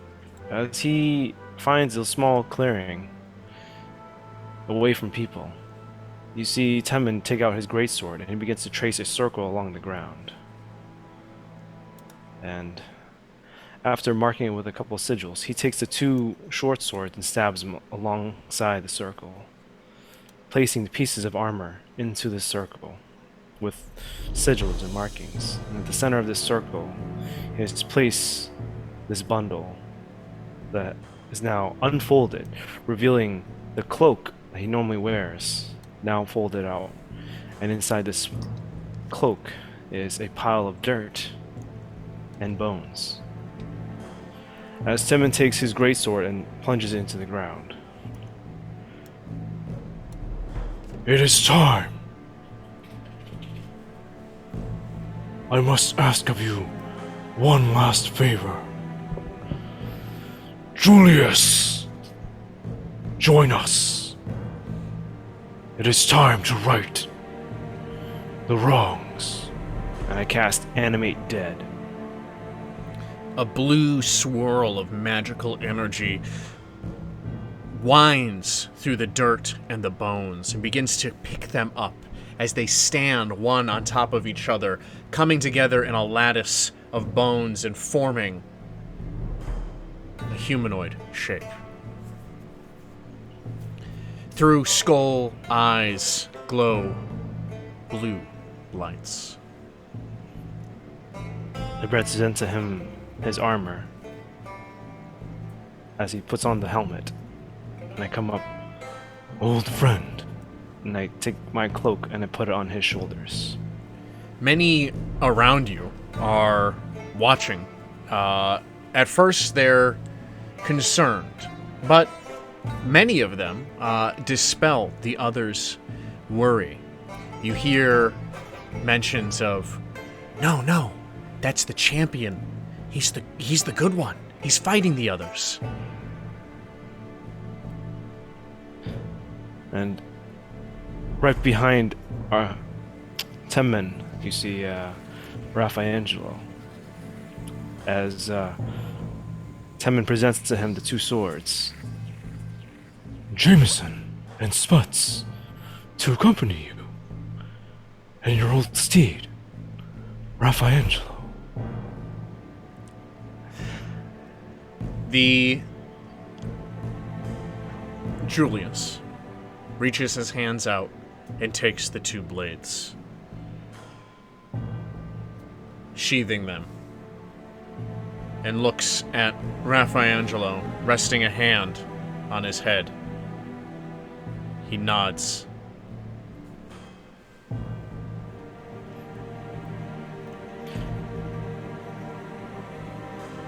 It is good to see you again, Julius. And you see him thump his chest. The Julius stands and salutes you in turn. You see Temmen's chest begin to glow as the core inside it begins to swirl around with energy, bits of lightning sparking off. And his eyes begin to glow blue, and he projects out spirits from his body as he goes into a rage. And you see the spirit of, to his left, beside Julius, you see Sputs, Los, and Jameson appear. And to his right, Ardea.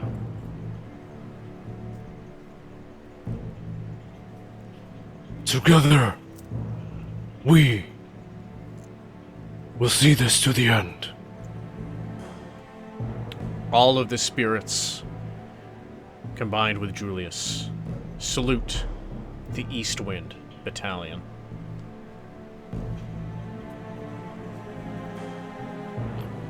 Where the east wind blows, a storm will follow. And he nods. The crowd around you is amazed. They have not really seen a spectacle like this. At least, not one that they had to run away from in fear.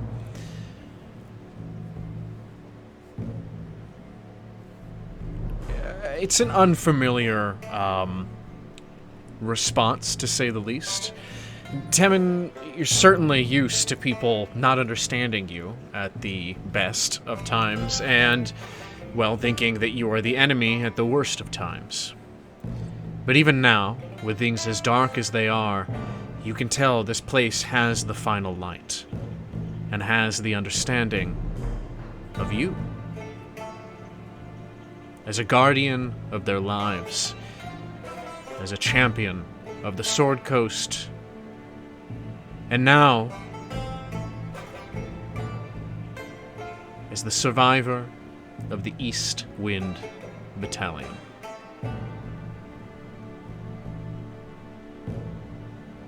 This is where we will make our final stand. But the people will always remember what we did for them. And know that this is not a name of villainy, but of one of protectors, as I know you all to be heroes. The skeleton nods. You see Sputs punch Jameson in the shoulder. And you see their spiritual metallic faces smile.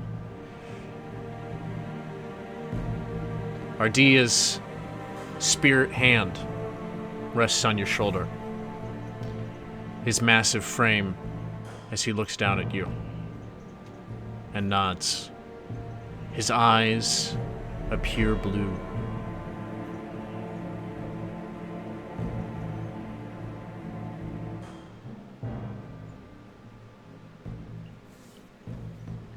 I'm going to drop my rage and direct Julius to ride on Raffaangelo. Like dust in the wind, the blue spirits blow away. And Julius mounts his steed.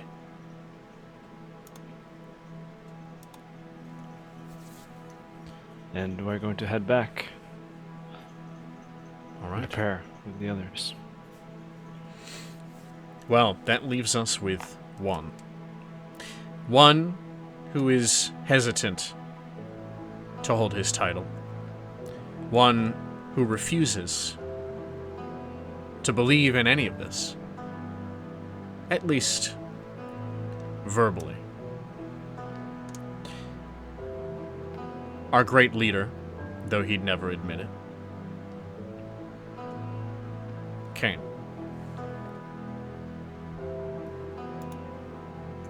So, Kane's final goodbyes would just probably be like friendly handshakes and nods with everybody that is there that he may have encountered through the town, anybody he interacted with and whatever. But very short, very brief. There's probably a lot of people trying to greet him. It's very much like when the collar had first come to you in Waterdeep. Many of them clamor just to touch you. So that being said, I would like to take a minute to get away, take Sarah, and say my final goodbyes. But I'm going to do a little bit of fan service here. And I actually don't want to roleplay my encounter with Sarah. I would like the DM to describe it vaguely, and then it is up to you guys to decide what was the most beneficial way he said goodbye, and if he's never going to see her again. Are you coughing out if he's of never going to see interacting her again, with you your know, love? every single time you said final goodbye, yeah, okay, sure. Oh my. Oh, shut up. I forgive the guy who ripped off my arm and murdered me and blah, blah, I blah, came blah, back, blah. didn't I? To fight fate. Listen. I'll fight the guy. That's literally, Set I this got place better. out. Yeah, he said sorry. I only had a black eye for 5 weeks. Correction, he didn't say sorry. Yeah, see, even worse. Okay, let's go. Is it too late now to say sorry? I mean, yeah, There's for a him. difference between forgiving somebody and condoning their action. She did not condone the action, she simply forgave him.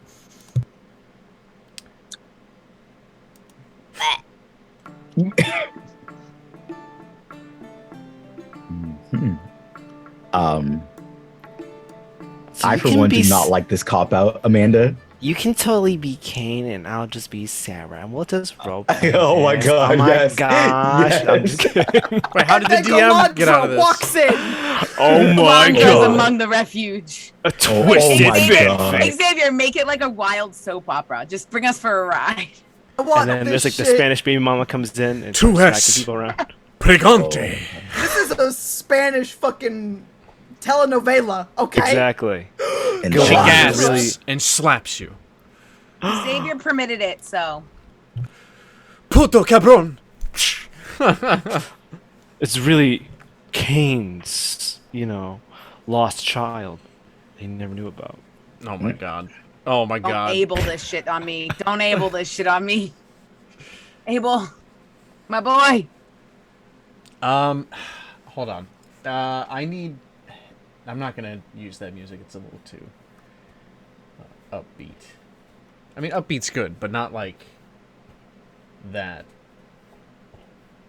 What, you don't blast hype music while they're getting it on? Technically, Sarah's from the Gilded Nymphs. I was playing the Gilded Nymph music. Yeah, it was a little too peppy. Yeah, it just didn't fit. Give me a moment. Give me a moment. I'll find something. My immersion, Xavier. Well, Telling the story in chat. I don't know what you're talking about. oh my God, a telenovela. It is during this time that we'd like to tell you about our sponsor, 1985. Again? Thank you for tuning into this stream. Right? Shut up, Xavier. That's better than dead air. What do you mean again? Thank you, Right. Bullet. I appreciate you. Wow, bringing up the sponsor, not the sponsor. This is maybe why they don't sponsor you. I know, right? How dare you put down the sponsorship moment for the sponsor? This is their moment, okay? Feeling From dead 19, air. what is it, 1998 80 games? 1985. 1985. Sorry, Justice. 85. 1985. Check it out, people. That's Actually, right. I can actually talk about this because I've seen their product in real life and I've gotten my hands on their The DM werewolf books. thing that Dante has. Yes, let me tell you what, those books, if you looking for like a wholesome and like sturdy book that's got everything you need, I'm telling you, those friggin' heroes notes, the players, like the DM notebooks, great gifts. Holidays are coming up. I'm gonna tell you what, I gave one to my niece for her birthday and she went fucking crazy. Those story decks, they will help you come up with something so fast. If you're playing something just casual and you don't want to waste the brain power, but all your friends had begged you to run a campaign, you're like, okay, fucking one shot, here we go, come over, but I'm not gonna fucking put any work into it and you guys make it up as you go anyways. Just get the fucking characters, grab them real quick. You're doing no work. I'm telling you, 1985 Games has got your back this holiday season, so get your shit and get going. Thank you for listening. Hey, Amanda, Get the what's fucking the year that characters. comes before 1986? 1985. And what's That's- the year that comes after 1984? 1985. 1985! It I all said makes it. sense. I said That's it. right. I know. That's it all right. makes sense. It's all Now coming I just together. burn it in my brain. Thank you. And you know I'm what, like guys? Charlie with the 1985. Perfect. Now he's Because they offer these cards that totally have prompts and different things for the DM to pull out for random chance encounters to when they don't really know what to talk about. Bam! Prompts. Just to fill dead air. You know what? That's perfect for a moment like this. And you know what? Wow. DM, take it away. Talking about filling dead air. What Shut a up! Shut up! fucking transition. Kane and Sarah enter Kane's lodging. When they close the door,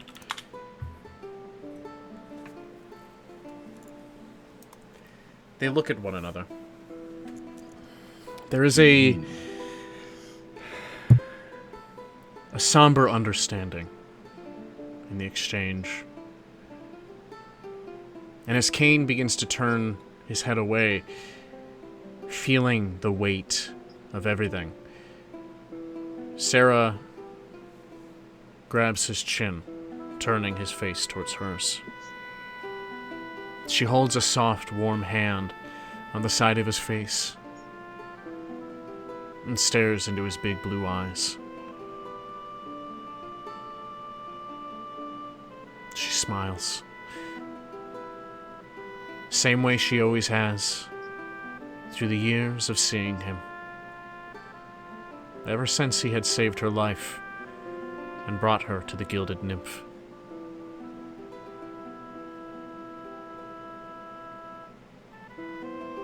Years of exchanging glances, of half-spoken feelings,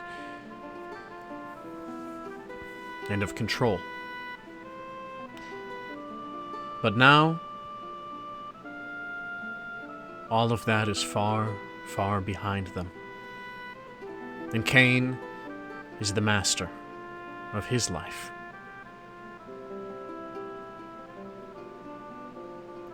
She pulls on his arm, beckoning him into the room. She tells him that he makes his choices, and that he always has.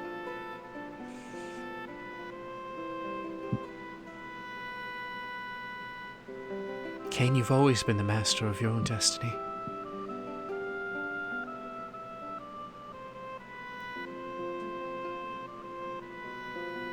She pulls him close and kisses him.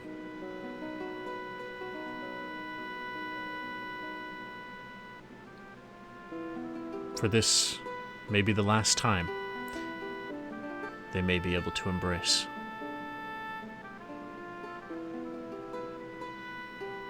For soon, sacrifices must be made. But that is not today. And that is not right now. And right now, as Sarah pulls Cain on top of her, we fade to black.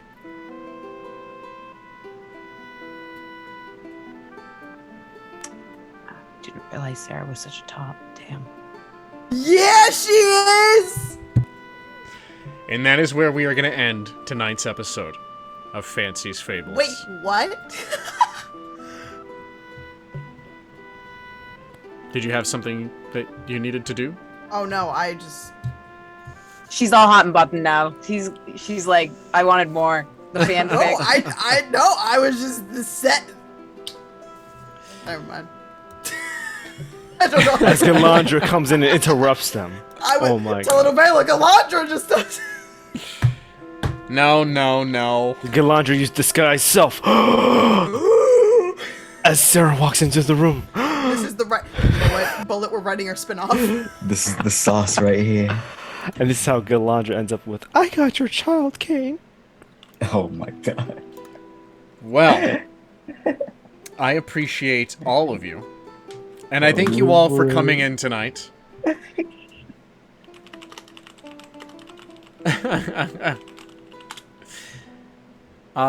Yes, we have come such a very long way in this campaign.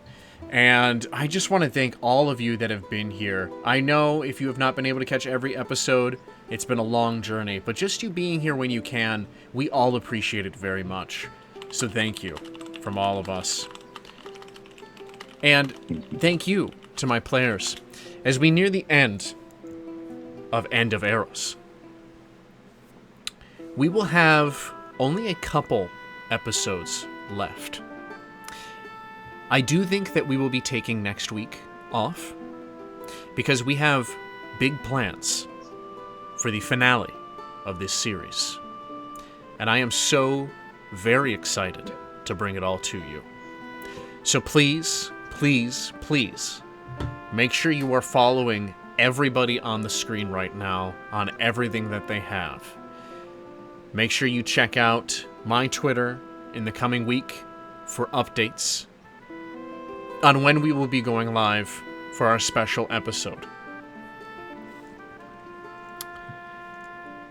Does anyone else have anything to add?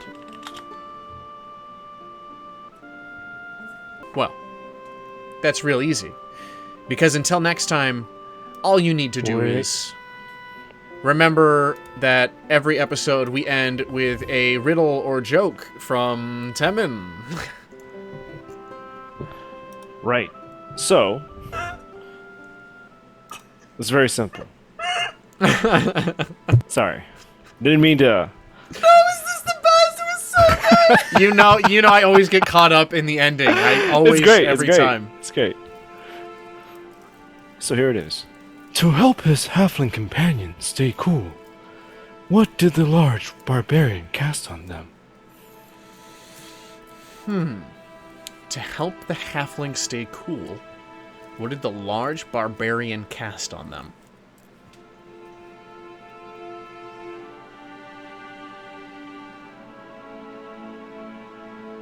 Large barbarian.